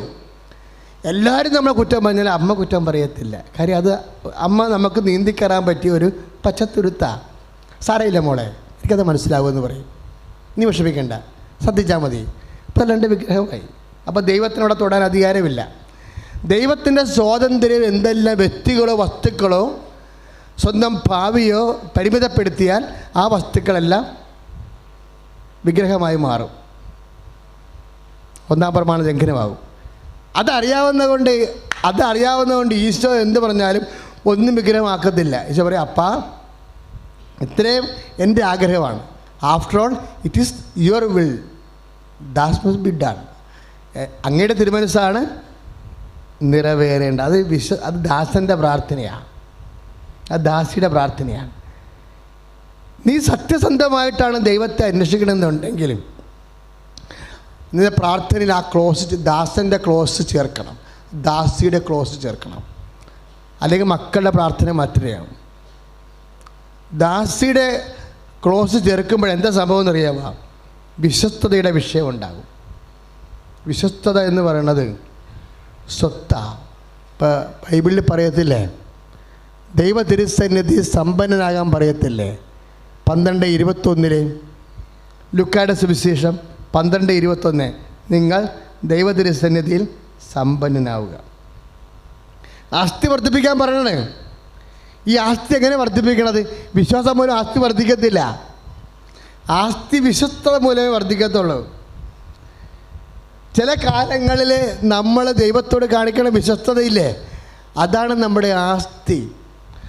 ആസ്തി സ്ഥാവരമായിട്ട് കിടക്കും, അങ്ങനെ മൂവ് ചെയ്യാൻ പറ്റത്തില്ല. ഇനി ഒരു കാലത്ത് നിനക്ക് ബോധം ഉണ്ടാകത്തില്ല. മനസ്സിലല്ലേ? പല അപകടങ്ങളും പെട്ട് ചില സമയത്ത് 2 ദിവസം ബോധമില്ലെന്ന് വിചാരിച്ചോ, അപ്പോഴും ഈ ആസ്തി വർക്ക് ചെയ്തുകൊണ്ടിരിക്കും. അന്നന്ന് വേലയെടുത്ത് തൊഴിലുറപ്പുകാരെ പോലെയുള്ള ആധ്യാത്മികത നമുക്കുള്ളത്. ഇപ്പോൾ തൊഴിലുറപ്പുകാർ അന്നൊന്ന് ജോലിയെടുത്ത് അതൊന്നും കിട്ടുന്നല്ലേ? അങ്ങനെയല്ല. അത് വിശ്വാസം എന്ന് പറയുന്നത് ആത്മീയതയിലെ തൊഴിലുറപ്പാണ്. ഡെയിലി വേജസാണത് അതിന് കിട്ടുന്നത്. അന്നന്ന് വേലയെടുത്ത് അന്നന്ന് കഴിക്കുന്നു. പക്ഷെ മറ്റൊരു ആസ്തിയാണ് വിശ്വസ്തത. കുറേ കാര്യങ്ങൾ നിൻ്റെ രീതി അനുസരിച്ച് ദൈവം പോകാൻ ദൈവത്തെ നീ ശാഠ്യപ്പെടുത്തരുത്. അപ്പം അതെല്ലാം വിശ്വസ്തതയുടെ വിഷയമായിട്ട് മാറ്റിവെക്കണം. അപ്പോൾ നീ എന്ത് ചെയ്യും? അമ്മയെപ്പോലെ നിശബ്ദമായി നിൽക്കും, പരാതി നിൽക്കത്തില്ല. വിശ്വസ്തതയുടെ റെസ്പോണ്ട് എന്ന് പറയുന്നത് അത് വിശ്വസ്തതയായിട്ട് നീ എടുത്തിട്ടുണ്ടെങ്കിൽ അതിൻ്റെ അർത്ഥം നിൻ്റെ പരാതി ഇല്ലാതെയാണ് നീ ആ വിഷയം. ഇപ്പം നിൻ്റെ ഭർത്താവിന് മദ്യപാനം, 55 വർഷമായ മദ്യപാനം, 45 വർഷമായ പുകവലി ഒരു മനുഷ്യൻ മാറ്റി ഉടമ്പടി എടുത്തപ്പോഴും.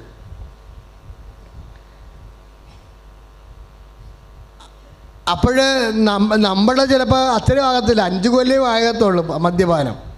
ഇപ്പം തന്നെ നമ്മൾ പരുവക്കേടായി. അപ്പം അത് 2 കൊല്ലം കൂടെ നീണ്ടു കിട്ടുകയാണെന്നുണ്ടെങ്കിൽ ദൈവമേ നമ്മൾ ചത്തത് തന്നെയെന്ന് വിചാരിക്കും. നിനക്ക് താങ്ങാനാവാത്ത ഒരവസ്ഥയിൽ നിന്ന് പിന്നെയും ഒരു 2 ദിവസം കൂടി കൂട്ടുകയാണെങ്കിൽ അതെല്ലാം ആസ്തി വർദ്ധിപ്പിക്കാനുള്ള 2 കാര്യം ഞാൻ പറഞ്ഞിട്ടുണ്ട്. ഒന്ന് രക്തസാക്ഷിയാണ് എങ്ങനെയാണെന്ന് എളുപ്പം.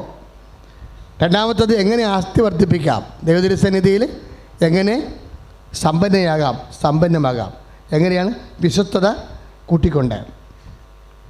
വിശ്വാസത്തിനേക്കാൾ ഉപരി വിശ്വസ്തത എന്ന് പറയുന്നത് എന്താണ്? ദാസൻ്റെ പ്രാർത്ഥന, ദാസിയുടെ പ്രാർത്ഥനയാണ്.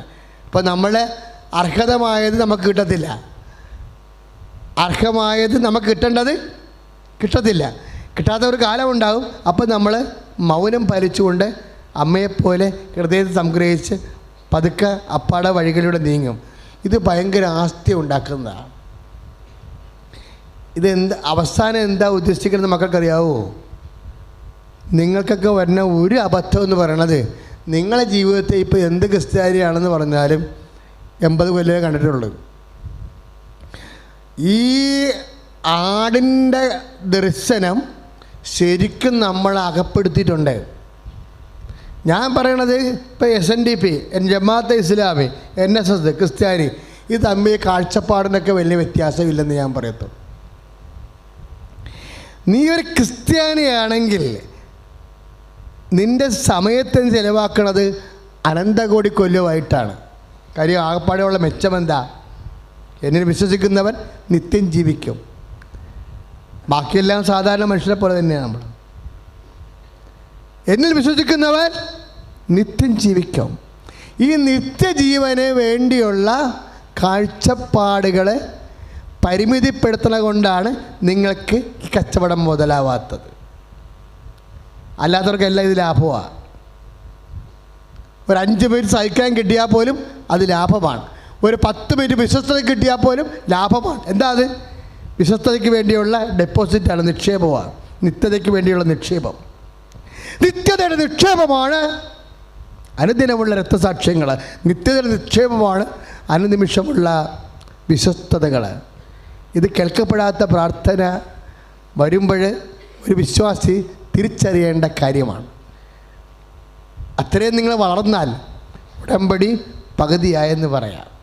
അത്രയും നിങ്ങൾ വളർന്നാൽ ഉടമ്പടി പകുതിയായി. ദൈവം നിങ്ങളെ അനുഗ്രഹിക്കട്ടെ. Price the Lord. എഴുന്നേൽക്ക് മക്കളെ, സന്തോഷമായിട്ട് എഴുന്നേൽക്ക്.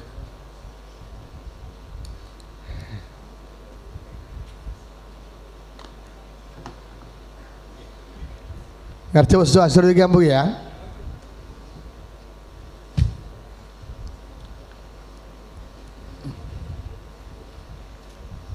ഇപ്പോഴ് അച്ഛനോട് ചേർന്ന് പ്രാർത്ഥിക്കണം. നേർച്ച വസ്തു ആശീർവദിക്കുന്ന മുമ്പ് രോഗികളുണ്ട്. രോഗികളെ കർത്താവ് സുഖപ്പെടുത്തുന്ന സമയമാണിത്. നേർച്ച വസ്തു ആശീർവദിക്കുന്ന മുമ്പ് നമ്മൾ ഉടമ്പടി വെച്ചിട്ടുള്ള അടിയന്തര കാര്യങ്ങളുണ്ട്. അടിയന്തര കാര്യങ്ങൾ ഉടമ്പടി വെച്ചിരിക്കുന്നത് കൊണ്ടാണ് നമ്മൾ കൃപാസനത്തിലേക്ക് അമ്മ വിളിച്ചത്. അല്ലെങ്കിൽ വേറെ എവിടെയെങ്കിലും നിങ്ങൾ വിളിക്കത്തുള്ളൂ. അടിയന്തര കാര്യങ്ങൾ ഉടമ്പടിയിലുള്ളത് കൊണ്ട് അത് നിങ്ങൾക്ക് ചെയ്തു തരാൻ അമ്മയ്ക്ക് മനസ്സുള്ളത് കൊണ്ടുമാണ് നിങ്ങൾക്കൊരു ഉടമ്പടി ചെയ്തിരിക്കുന്നത്. പറഞ്ഞാൽ മനസ്സിലായില്ലേ? അടിയന്തര കാര്യങ്ങൾ ചെയ്യണ പ്രാർത്ഥനയാണ് ഉടമ്പടി. അത് നിങ്ങൾക്ക് ദൈവം ചെയ്തു തരാൻ ഉദ്ദേശിക്കുന്നത് കൊണ്ടാണ് നിങ്ങളെ കൊണ്ട് അമ്മ ഉടമ്പടി വെച്ചിരിക്കുന്നത്. അതുകൊണ്ട് രോഗമായാലും കടമായാലും വിവാഹമായാലും ജോലിയായാലും ഇപ്പോഴത് പ്രാർത്ഥിക്കുമ്പോഴേ നിങ്ങൾ മനസ്സിൽ പ്രാർത്ഥിക്കേണ്ടത്, കർത്താവേ ഈ ആൾത്താരെ കയറി എനിക്ക് സാക്ഷ്യം പറയാൻ സഹായിക്കണമേ, സാക്ഷിയായി ജീവിക്കാൻ എന്നെ അവസരം നൽകണമേ. പ്രാർത്ഥിച്ചേ, കർത്താവേ ആൾത്താരെ കയറി സാക്ഷ്യം പറയാൻ സഹായിക്കണേ, സാക്ഷിയായി ജീവിക്കാൻ എന്നെ അനുവദിക്കണമേ. ശ്രുതിയുടെ ഹല്ലേലൂയ സഹായിക്കണേ കർത്താവേ. മാനസിക രോഗികള്, മാരക രോഗികള്, ക്യാൻസർ രോഗികള്, ആഘാതമുള്ളവര്, ഹൃദയ രോഗികള്, കരൾ രോഗികൾ, കിഡ്നി രോഗികൾ, സർവാംഗം ആന്തരിക അവയവങ്ങൾക്ക് രോഗം ബാധിച്ചവർ, സർവാംഗം ആന്തരിക അവയവങ്ങൾക്ക് രോഗം ബാധിച്ചവർ യേശുവിൻ്റെ നാമത്തിൽ, യേശുവിൻ്റെ നാമത്തിൽ, യേശുവിൻ്റെ നാമത്തിൽ വിശുദ്ധ രക്തത്താൽ സൗഖ്യം പ്രാപിക്കട്ടെ. Hallelujah, hallelujah, hallelujah, hallelujah. കരങ്ങൾ ഉയർത്തിക്കൊണ്ട് സ്തുതിക്കട്ടെ. Hallelujah, hallelujah. കരങ്ങൾ ഉയർത്തിക്കൊണ്ട് സ്തുതിക്കട്ടെ. എല്ലാവരും പരിശുദ്ധ പരമദിവ്യകാരുണ്യത്തിന് നേരവും ആരാധനയും സ്തുതിയും പുകഴ്ചയും ഉണ്ടായിരിക്കട്ടെ. മക്കളെ, നമ്മൾ ഇപ്പോഴേ പ്രാർത്ഥിക്കാൻ പോകുന്നതും ദൈവം സുഖപ്പെടുത്താൻ പോകുന്നതും സമാധാനം തകർന്നു പോയവരാണ്. ഒരു തരത്തിലും ജീവിച്ചിട്ടും വലിയ കാര്യമില്ലെന്ന് തോന്നി മനസ്സ് പതറിപ്പോയവരുണ്ട്. കുടുംബത്തിൻ്റെ അവസ്ഥ കൊണ്ടാകാം, സാമ്പത്തികമാകാം, വഴക്കുകളാകാം, അല്ലെങ്കിൽ മനസ്സിടിയുന്ന അവസ്ഥയാകാം. അങ്ങനെയുള്ള എല്ലാ മക്കളുടെ മേലും പരിശുദ്ധ അമ്മയുടെ മധ്യസ്ഥതയിൽ ഈശോൻ്റെ വലിയ ആശ്വാസം ഉണ്ടാകാൻ വേണ്ടി അതിശക്തമായ സ്തുതിക്കട്ടെ. Hallelujah, hallelujah, hallelujah. കരങ്ങൾ ഉയർത്തിക്കൊണ്ട് സ്തുതിക്കട്ടെ. Hallelujah, hallelujah, hallelujah, hallelujah. ഈ നാളിലെ കുഞ്ഞിൻ്റെ ആൾക്കാരൊക്കെ അപ്പോൾ 18-ാം തീയതി തന്നെ അവർക്ക് PSCക്ക് നിന്ന് ഓർഡർ വന്നു. അന്ന് ജോലി സംബന്ധമായ വിഷയങ്ങൾക്ക് വേണ്ടി കൊടുത്ത ദർശന ഡേറ്റ് 18. ആ സാക്ഷി ഇന്നും കയറി വന്നിട്ടുണ്ട്. ഒരു 18 കയറി വന്നിരുന്നു അല്ലേ? അത് കർത്താവ് ഇങ്ങനെ എഴുതി കാണിക്കണ പോലെ കാണിക്കണതാണ് ഡേറ്റ്. ഇപ്പോൾ 1, 2, 3 പേർക്ക് ആ ഡേറ്റ് ഒരേ ഡേറ്റ് വരുമ്പോഴാണ് പരിശുദ്ധാത്മാവ് അത് നമുക്ക് ദൈവം അറിഞ്ഞാണ് ഈ വിഷയം ചെയ്യണത്. കാരണം ഇത്രയും സൂക്ഷ്മതയോടെ മനുഷ്യൻ്റെ ജീവിതത്തിൽ ഇടപെടുന്നത് ഒരു ഭയങ്കര സംഭവമാണ്. അതുകൊണ്ട് ഡേറ്റുകൾ സമർപ്പിക്കുകയാണ്. അച്ഛനോട് ചേർന്ന് പ്രാർത്ഥികർത്താവ് ദൈവമേ, സന്തോഷപ്പെടുത്തുന്ന ഡേറ്റുകൾ, സന്തോഷപ്പെടുത്തുന്ന ഡേറ്റുകൾ, സങ്കടപ്പെടുത്തുന്ന ഡേറ്റുകൾ, സങ്കടപ്പെടുത്തുന്ന ഡേറ്റുകൾ, സങ്കടപ്പെടുത്തുന്ന തീയതികൾ, സങ്കടപ്പെടുത്തുന്ന തീയതികൾ സന്തോഷമായി മാറാൻ, സന്തോഷമായി മാറാൻ, സന്തോഷപ്പെടുത്തുന്ന തീയതികളെ, സന്തോഷപ്പെടുത്തുന്ന ക്രിയകളെ സന്തോഷമായി നിലനിൽക്കാൻ, സന്തോഷമായി നിലനിൽക്കാൻ കർത്താവിന്റെ കൃപ ചൊരിയട്ടെ. Hallelujah, hallelujah, hallelujah, hallelujah, hallelujah, hallelujah. കർത്താവേ, ഡേറ്റുകളെ സമർപ്പിച്ച് പ്രാർത്ഥിക്കുന്നു, അങ്ങിൽ ആശ്രയിക്കുന്നു. ആത്മസന്തോഷം കൊണ്ടാനന്ദിപ്പാൻ ആത്മമാരി കൊണ്ട് നിറയ്ക്കണമേ. ആത്മസന്തോഷം കൊണ്ടാനന്ദിപ്പാൻ ഇന്നാത്മമാരി കൊണ്ട് നിറയ്ക്കണമേ. ദൈവത്തിൻ്റെ തേജസ്സിന്നിവിടെ പ്രകാശിക്ക വേണം വെളിച്ചമായി. ദൈവത്തിൻ്റെ തേജസ്സിന്നിവിടെ പ്രകാശിക്ക വേണം വെളിച്ചമായി. ആത്മസന്തോഷം കൊണ്ടാനന്ദിപ്പാൻ ഇന്നാത്മമാരി കൊണ്ട് നിറയ്ക്കണമേ. ആത്മസന്തോഷം കൊണ്ടാനന്ദിപ്പാൻ ഇന്നാത്മമാരി കൊണ്ട് നിറയ്ക്കണമേ. ചിലർ ഇന്നത്തെ പ്രാർത്ഥന ജാമ്യം വെച്ചിട്ടുണ്ട്. അതാണിപ്പോൾ ഈശോ പറയണത്. ഇന്നത്തെ പ്രാർത്ഥന ജാമ്യം വെച്ചിട്ടുണ്ട്. അപ്പനോട് പറയാം, അപ്പ വിഷമിക്കേണ്ട, 6-ാം തീയതി പ്രാർത്ഥനയുണ്ട്, ഞാൻ ഉടമ്പടി പ്രാർത്ഥനയ്ക്ക് പോയിട്ട് വരട്ടെ, എന്നിട്ട് ആശുപത്രി പോകാമെന്ന് പറയും. അപ്പനോട് പറയണതാണ്. ഇന്നത്തെ ഒരു പ്രാർത്ഥന കർത്താവിൻ്റെ തിരുസന്നിധിയിൽ ഈടി വെച്ചിരിക്കുന്നവരുണ്ട്. അവിടെ ചിലപ്പോൾ ജോലിയാകാം, ചിലപ്പോൾ സാമ്പത്തികമായ കടങ്ങളാകാം. 6-ാം തീയതി പ്രാർത്ഥന കഴിയുമ്പോൾ കർത്താവ് ഒരു വഴി കാണിച്ചു തരും എന്ന് വിശ്വസിച്ചുകൊണ്ട് കർത്താവിനെ സമർപ്പിക്കുന്നവരുണ്ട്. ആ തീയതി അങ്ങനെയെല്ലാം പറഞ്ഞിരിക്കുന്ന മക്കൾ ഈ പ്രാർത്ഥന, ആരാധന, അമ്മയുടെ സാന്നിധ്യം, അമ്മയുടെ മധ്യസ്ഥം, ഈശോയുടെ സാന്നിധ്യം ഇത് ആസ്തി വെച്ചിരിക്കുന്നവരുടെ മേൽ കർത്താവിൻ്റെ കൃപ ചൊരിയാൻ വേണ്ടി സ്തുതി. Hallelujah, hallelujah, hallelujah, hallelujah, hallelujah. കർത്താവേ, പരിശുദ്ധ അമ്മയിൽ ആശ്രയിച്ചുകൊണ്ട് ഈ ആരാധനയിൽ നിയോഗങ്ങൾ അർപ്പിക്കുന്നവർ അങ്ങയുടെ തിരുസന്നിധിയിൽ മനമുയർത്തി സ്വരമുയർത്തി പ്രാർത്ഥിക്കുന്നു. അഭിഷേകമാകണമേ. നിശ്ചയം അനുഗ്രഹം പ്രാപിച്ചിടും ഞാൻ. തൻ്റെ വചനം പോലെ ഞാൻ ചെയ്യും. തൻ്റെ വഴിയിൽ തന്നെ നടക്കും. എൻ്റെ ദൈവത്താ, എൻ്റെ ദൈവത്താ, നിശ്ചയം അനുഗ്രഹം പ്രാപിച്ചിടും ഞാൻ. തൻ്റെ വചനം വഴിയിൽ തന്നെ നടക്കും. ദേശത്തിൽ ഞാൻ അനുഗ്രഹിക്കപ്പെടും, ജോലിയിൽ ഞാൻ അനുഗ്രഹിക്കപ്പെടും. ദേശത്തിൽ ഞാൻ അനുഗ്രഹിക്കപ്പെടും, ജോലിയിൽ ഞാൻ അനുഗ്രഹിക്കപ്പെടും. എൻ്റെ വീട്ടിൽ ആഹാരം കുറയുകില്ല, ആവശ്യങ്ങളൊന്നുമേ മുടക്കുകയില്ല. എൻ്റെ വീട്ടിൽ ആഹാരം കുറയുകില്ല, ആവശ്യങ്ങളൊന്നുമേ മുടക്കുകയില്ല. എൻ്റെ ദൈവത്താൽ നിശ്ചയം അനുഗ്രഹം പ്രാപിച്ചിടും ഞാൻ. സാമ്പത്തിക തടസ്സങ്ങൾ, സാമ്പത്തിക വരുമാനമാർഗം മുട്ടിയിരിക്കുന്ന അവസ്ഥ, വീട്, സ്ഥലം, ഭാഗോടമ്പടി, ജപ്തി നടപടികൾ, അതെല്ലാം സമർപ്പിക്കേണ്ട സമയമാണ്. വിവാഹം ഒത്തുവരാത്ത അവസ്ഥ, ദാറ്റ് മീൻസ് വിവാഹത്തിന് സാങ്കേതികമായ തടസ്സങ്ങളുള്ളവർ, മക്കളില്ലാത്തവർ, ജീവിക്കാനൊരു വരുമാന മാർഗമില്ലാതെ വരുന്നവർ,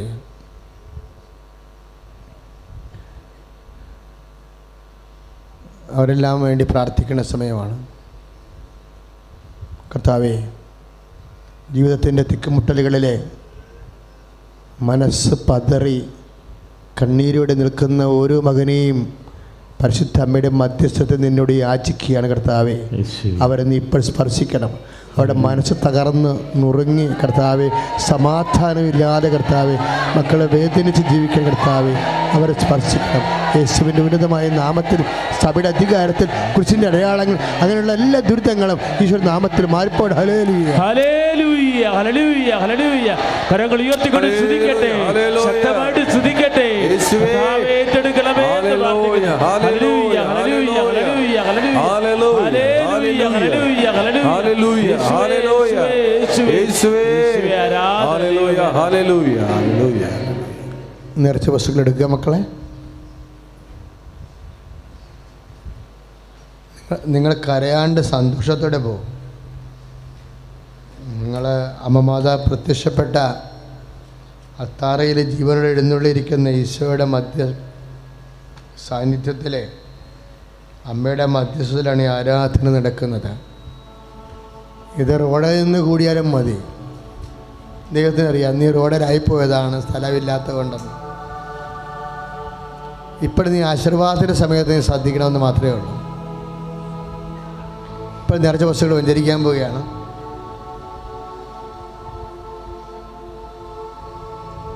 കൃപാസനത്തിലെ ഏറ്റവും വലിയ നേർച്ച വസ്തു പത്രമാണ്. ഉടമ്പടി പുതുക്കി വരും പത്രം മേടിക്കാതിരുന്ന സ്വാഭാവികമായിട്ട് ഉടമ്പടി മുടങ്ങിന് തുല്യമാണ്. നിങ്ങളെപ്പോഴും അടിയന്തര സാഹചര്യം വന്നാലും ഉടമ്പടി പുതുക്കിയതാണെങ്കിൽ തീരുമാനം ഉണ്ടാക്കും. നമ്മൾ കൈ മരവിച്ചും കൊണ്ട് നടക്കും ഇല്ലേ? അപ്പോഴാണ് ഈ 6 വർഷത്തെ വേദന എന്ന് പറയുമ്പോൾ അനുഭവത്തിന് എപ്പോഴായാലും എവിടെയായാലും പറയും സാക്ഷ്യം. ഇപ്പം എന്തോ അമ്മ ചെയ്യുന്നുണ്ട് കാര്യമായ രീതിയിൽ. ഈ സന്ദേശം ലോകം മുഴുവൻ പ്രചരിക്കാൻ വേണ്ടി തീ പോലെ കത്തിപ്പടരുകയാണ് ഈ സംഭവം. നമ്മളൊരിക്കലും കേൾക്കാത്തത്, നമ്മുടെ ബുദ്ധിക്ക് നിരക്കാത്തമായ കാര്യങ്ങളൊക്കെയാണ് സംഭവിക്കണം. പത്രം പ്രാർത്ഥിച്ചാണ് കൊടുക്കേണ്ടത്. പത്രം കൊടുക്കുമ്പോൾ നിങ്ങൾ ഈശോനെ ലോകത്തിന് കൊടുക്കണം, പത്രമല്ലത്. പത്രം കൊടുക്കുമ്പോൾ ഈശോനെയാണ് നിങ്ങൾ കൊടുക്കണത്. ഈശോ ഈ മാസം പറഞ്ഞ കാര്യങ്ങളാണ്. നിങ്ങൾക്കറിയാമോ, ഇന്ന് ഞാൻ പറഞ്ഞ ഒരു കാര്യം പോലും ഞാൻ നേരത്തെ ഓർത്തതല്ല. 1-2 വചനങ്ങൾ ഓർത്ത് കാണും, ബാക്കിയെല്ലാം ഇവിടെ വന്നപ്പോൾ ഈശോ പറഞ്ഞതാണ്. അതുകൊണ്ടാണ് യൂട്യൂബിലൂടെ നിങ്ങളത് വാച്ച് ചെയ്യണമെന്ന് പറയണത്. കാര്യം നമ്മളെ സംബന്ധിച്ചിടത്തോളം 6 കാര്യങ്ങളിലേ നമ്മൾ വെച്ചിരിക്കണത് ഉടമ്പടിയിൽ. അതിനാണ് 6 ധ്യാനം ഒരു മാസം ഉള്ളത്. 6 കാര്യങ്ങൾ നമ്മൾ വെച്ചിട്ടുണ്ട് ഉടമ്പടിയിൽ. അതിന് 6 ധ്യാനങ്ങളുണ്ട്, 4 ചൊവ്വാഴ്ചയും 2 ഞായറാഴ്ചയും. അപ്പോൾ 6 ധ്യാനവും മസ്റ്റായിട്ട് നിങ്ങൾ കൂടേണ്ടതാണ്. ഇവിടെ വന്ന് കൂടുന്നത് കാശിചെലവുള്ള പരിപാടിയാണ്. അതുകൊണ്ടാണ് നിങ്ങളുടെയൊക്കെ അമിതമായ ഭാരം ചുമത്തേണ്ടെന്ന അപ്പോസ്തലന്മാരുടെ പ്രബോധനമാണ് സഭയ്ക്കുള്ളത്. ആടമേലും അമിതമായ ഭാരം ചുമത്തരുത്, പരിശുദ്ധാത്മാവിനും ഞങ്ങൾക്കും തോന്നിയെന്നാണ് എഴുതിയിരിക്കുന്നത് അതിൻ്റെ അകത്ത്. അതുകൊണ്ടാണ് 6-നും വരണ്ട, ഒരെണ്ണത്തിന് വന്നാൽ മതി എന്ന് പറയുന്നത്. ബാക്കി 5 ധ്യാനം നിങ്ങൾ വീട്ടിലിരുന്ന് കൂറേണ്ടതാണ്. ഫേസ്ബുക്കിലും യൂട്യൂബിലും കൂടണം. ഫേസ്ബുക്കിലും യൂട്യൂബിലും കൂടാം. അത് കൂടാത്ത അത് അത്തരം മൊബൈൽ ചില വീട്ടിലില്ല.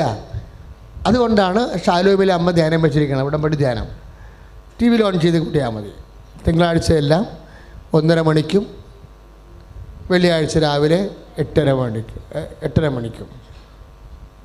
അപ്പോൾ ഈ 6 ധ്യാനം മക്കൾ കൂടണം. വെറുതെ കൂടരുത്, പ്രാർത്ഥനാപൂർവ്വം തന്നെ കൂടണം. എന്നിട്ട് നിങ്ങൾ ഷെയർ ചെയ്യണം. ഞങ്ങളൊക്കെ ഇങ്ങനെ തീക്ഷ്ണമായിട്ട് ചെയ്യണില്ലേ, 10 മനുഷ്യർ ദൈവത്തെ അറിയാൻ വേണ്ടി.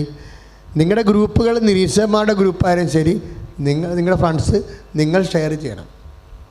നിങ്ങൾ മാത്രം കണ്ടുകൊണ്ടിരുന്നാൽ പോരാ, ലൈക്ക് ചെയ്തിട്ട് ഉടനെ ഷെയർ ചെയ്തേക്കണം. ഫേസ്ബുക്കിൽ ഉടനെ ഷെയർ ചെയ്യണം. എന്ത് കിട്ടിയാലും കൃപാസനത്തിൽ നിന്ന് നിങ്ങൾ ഉടമ്പടി എടുത്തപ്പോൾ എന്ത് കിട്ടിയാലും നിങ്ങൾ ഷെയർ ചെയ്യണം. അതിൻ്റെ അകത്തൊരു ദൈവരാജ്യം ഉണ്ടാവും. അപ്പോൾ അത് മറന്നു പോകരുത്. എന്നിട്ട് നിങ്ങൾ പ്രാർത്ഥിക്കണം, അമ്മയെ ഉടമ്പടിയുടെ ഭാഗമായി ഞാനിത് ഷെയർ ചെയ്യുന്നു. ഇത് വായിക്കുന്നവർ നിന്നെ അറിഞ്ഞനുഭവിക്കുവാനും അതുകൊണ്ട് നീ എൻ്റെ കുടുംബത്തോട് കണ്ണും കാണിച്ചുകൊണ്ട് നിൻ്റെ ഉയർത്തലിന് ഞാൻ പാത്രീഭവിക്കുവാൻ ഇടയാക്കണമേ പ്രാർത്ഥിക്കണം. പത്രം മുകളിൽ ഫ്രണ്ട് ഓഫീസിലുണ്ട്. പിന്നെ നിങ്ങൾ ഇവിടുന്ന് പോകുമ്പോൾ 2-3 വാതിലാണ് പോകണം. ഭയങ്കര തിരക്കാണ്. 2 സൈഡിലുള്ള വാതിലൊക്കെ തുറന്ന് കിടക്കുകയാണ്. പക്ഷേ പത്രം ഇരിക്കണത് ഫ്രണ്ടിലാണ്. പുറത്ത് പോയാലും ഫ്രണ്ടിൽ പത്രത്തിൽ തിരിച്ചു വന്ന് പത്രം വാങ്ങിച്ചുകൊണ്ടാണ് പോകേണ്ടത്.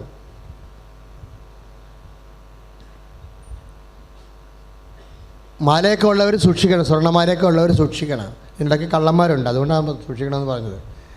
കള്ളന്മാരുമുണ്ട്, കള്ളികളുണ്ട്. പ്രൊഫഷണലായിട്ട് വന്നവരെ, അന്യരാജ്യങ്ങളിൽ നിന്നൊക്കെ പ്രൊഫഷണലായിട്ട് വന്നവരുണ്ട്. അപ്പം നമ്മൾ ശ്രദ്ധിക്കണത്. ഇപ്പം തപ്പി നോക്കരുത്. ഇപ്പം തപ്പി നോക്കുമ്പോൾ കള്ളനെ കാണും, സാധനം വിട്ടിട്ടുണ്ടല്ലോ. അത് ഇമിറ്റേഷൻ അല്ല, സ്വർണ്ണമാണെന്ന് അവർക്ക് മനസ്സിലാക്കുകയും ചെയ്യും. അപ്പം ഇപ്പം തപ്പി നോക്കിയ ആൾക്കാർ അങ്ങനെ തന്നെ പിടിച്ചുകൊണ്ട് പോയേക്കണം, അല്ലെങ്കിൽ ഞൊട്ടിക്കൊണ്ട് പോകും. ശ്രദ്ധിക്കണേ മക്കളെ.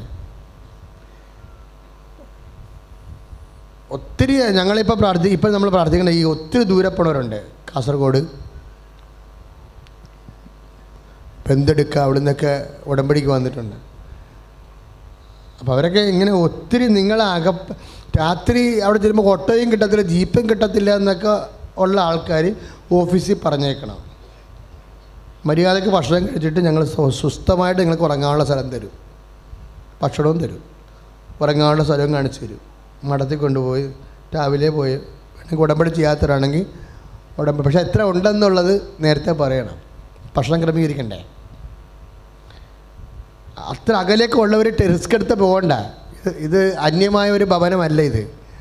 പുരുഷന്മാർക്ക് കുഴപ്പമില്ല, അവർക്ക് ഇവിടെ താമസിക്കുക. അകലെ ഉള്ളവർക്ക്, പോകാൻ ബുദ്ധിമുട്ടുള്ളവർക്ക് ഇവിടെ താമസിക്കുന്നതിന് കുഴപ്പമില്ല പുരുഷന്മാർക്ക്. സ്ത്രീകൾക്ക് ഞങ്ങൾ മഠത്തിലാണ് അറേഞ്ച് ചെയ്യണത്.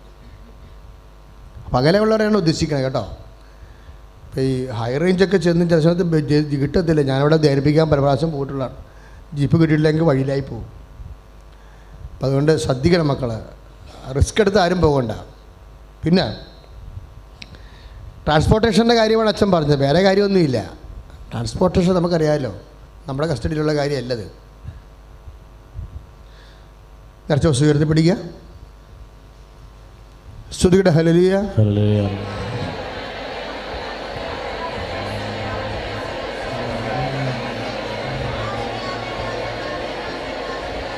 Lord Jesus Christ, pour out His Spirit. Fire fingers soak with the precious. Lord Jesus Christ, pour out His Spirit. Fire fingers soak with the precious blood. Lord, infuse His Spirit. And with the authority of the Catholic Church, with the power of Jesus Christ, with the meditation of the Holy Priest, എൻ്റെ കർത്താവിൻ്റെ ഉന്നതമായ നാമത്തിൽ സഭയുടെ അധികാരത്തിൽ കുരിശിൻ്റെ അടയാളത്തിൽ ദൈവത്തിൻ്റെ ശക്തിയാൽ ഞാൻ മക്കളെ കർത്താവിൻ്റെ നാമത്തിൽ സുഖപ്പെടുത്തും. I bless and hallow these relics, those who have grace, peace and power. മക്കളെ, ക്യാൻസർ രോഗികൾ, കിഡ്നി രോഗികൾ, കരൾ രോഗികൾ, അവർ ഓഫീസിൽ പേര് കൊടുത്തിട്ട് ചീട്ട് വാങ്ങിച്ചിട്ട് ഇവിടെ നിൽക്കാവുന്നതാണ്. അച്ഛൻ അവർക്ക് വേണ്ടി പ്രാർത്ഥിക്കാം. പക്ഷേ ഒരു കാര്യമുണ്ട്, എപ്പോഴും പ്രാർത്ഥിക്കുന്നത് സ്ഥിരമായിട്ട് കണ്ടിന്യൂ ചെയ്യണ്ട. ഒരിക്കൽ പ്രാർത്ഥിച്ചവർ നിൽക്കണ്ട. പുതിയ ആൾക്കാരാണ് ഞാൻ ഉദ്ദേശിക്കുന്നത്.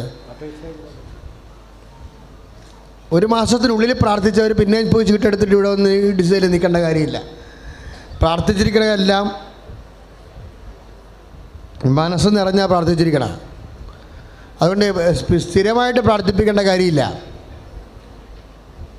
അത് ചീട്ട് കൊടുക്കുന്നവർ ശ്രദ്ധിക്കണം. സ്ഥിരമായിട്ട് പ്രാർത്ഥിക്കേണ്ട കാര്യമില്ല. അച്ഛൻ പ്രാർത്ഥിക്കണമല്ല, വളരെ ആത്മാർത്ഥമായിട്ടും കർത്താവ് വ്യക്തിയെ സുഖപ്പെടുത്താൻ വേണ്ടിയാണ് പ്രാർത്ഥിച്ചിരിക്കണം. അപ്പോൾ ഇതുവരെ അങ്ങനെ ക്യാൻസർ രോഗികളെ പ്രാർത്ഥന കിട്ടാത്തവരുണ്ടെങ്കിൽ, കരരോഗികളെ പ്രാർത്ഥന കിട്ടാത്തവരുണ്ടെങ്കിൽ അവർ പ്രാർത്ഥിക്കേണ്ടതാണ്. ഇപ്പോൾ ചീട്ട് വാങ്ങിച്ച് നമ്പർ കിട്ടും, പബ്ലിക്കേഷൻ ഓഫീസിൽ നമ്പർ കിട്ടും. സമാപന ആശീർവാദം സ്വീകരിക്കുക. നേർച്ച വസ്തു ഉയർത്തി പിടിച്ചുകൊണ്ട്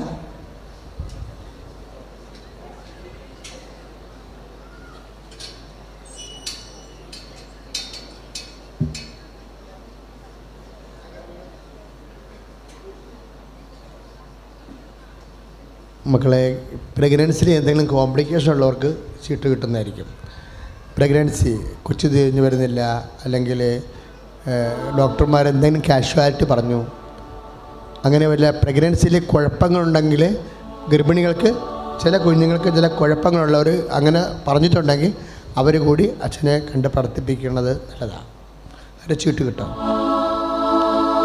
കരങ്ങൾ ഉയർത്തിപ്പിടിക്കാം. നേർച്ച വസ്തുക്കൾ ഉയർത്തിപ്പിടിക്കട്ടെ. ഹല്ലേലൂയ. കരങ്ങൾ ഉയർത്തിക്കൊണ്ട് സ്തുതിക്കട്ടെ. Hallelujah, hallelujah, hallelujah, hallelujah, hallelujah, hallelujah, hallelujah, hallelujah, hallelujah. കരങ്ങൾ ഉയർത്തിപ്പിടി സ്തുതിക്കട്ടെ. Hallelujah, hallelujah. കർത്താവായ ദൈവമേ, മാരക രോഗങ്ങൾ സുഖപ്പെടുത്തൽ നന്ദി പറയുന്നു. ഉടമ്പടിയിൽ സമർപ്പിച്ച നിയോഗങ്ങളുടെ മേൽ അങ്ങ് അനുഗ്രഹിച്ച രീതിയിലവർ നന്ദി പറയുന്നു. മക്കളുടെ വിദ്യാഭ്യാസ മേഖലകൾ ആശീർവദിക്കുന്നതിനവർ നന്ദി പറയുന്നു. ഞങ്ങളുടെ യാത്രകളെ ആശീർവദിക്കുന്നതിനവർ നന്ദി പറയുന്നു. കുടുംബങ്ങളെ ആശീർവദിക്കുന്നതിനവർ നന്ദി പറയുന്നു. കടക്കടിൽ കഴിയുന്നവരെ, സാമ്പത്തിക ഞെരുക്കത്തിൽ കഴിയുന്നവരെ ആശീർവദിക്കുന്ന നന്ദി പറയുന്നു. രോഗാതുരമായ അവസ്ഥകളിൽ ആശുപത്രി വീട്ടിൽ കഴിയുന്നവരെ ആശീർവദിച്ച് നന്ദി പറയുന്നു. Hallelujah, hallelujah, hallelujah, hallelujah.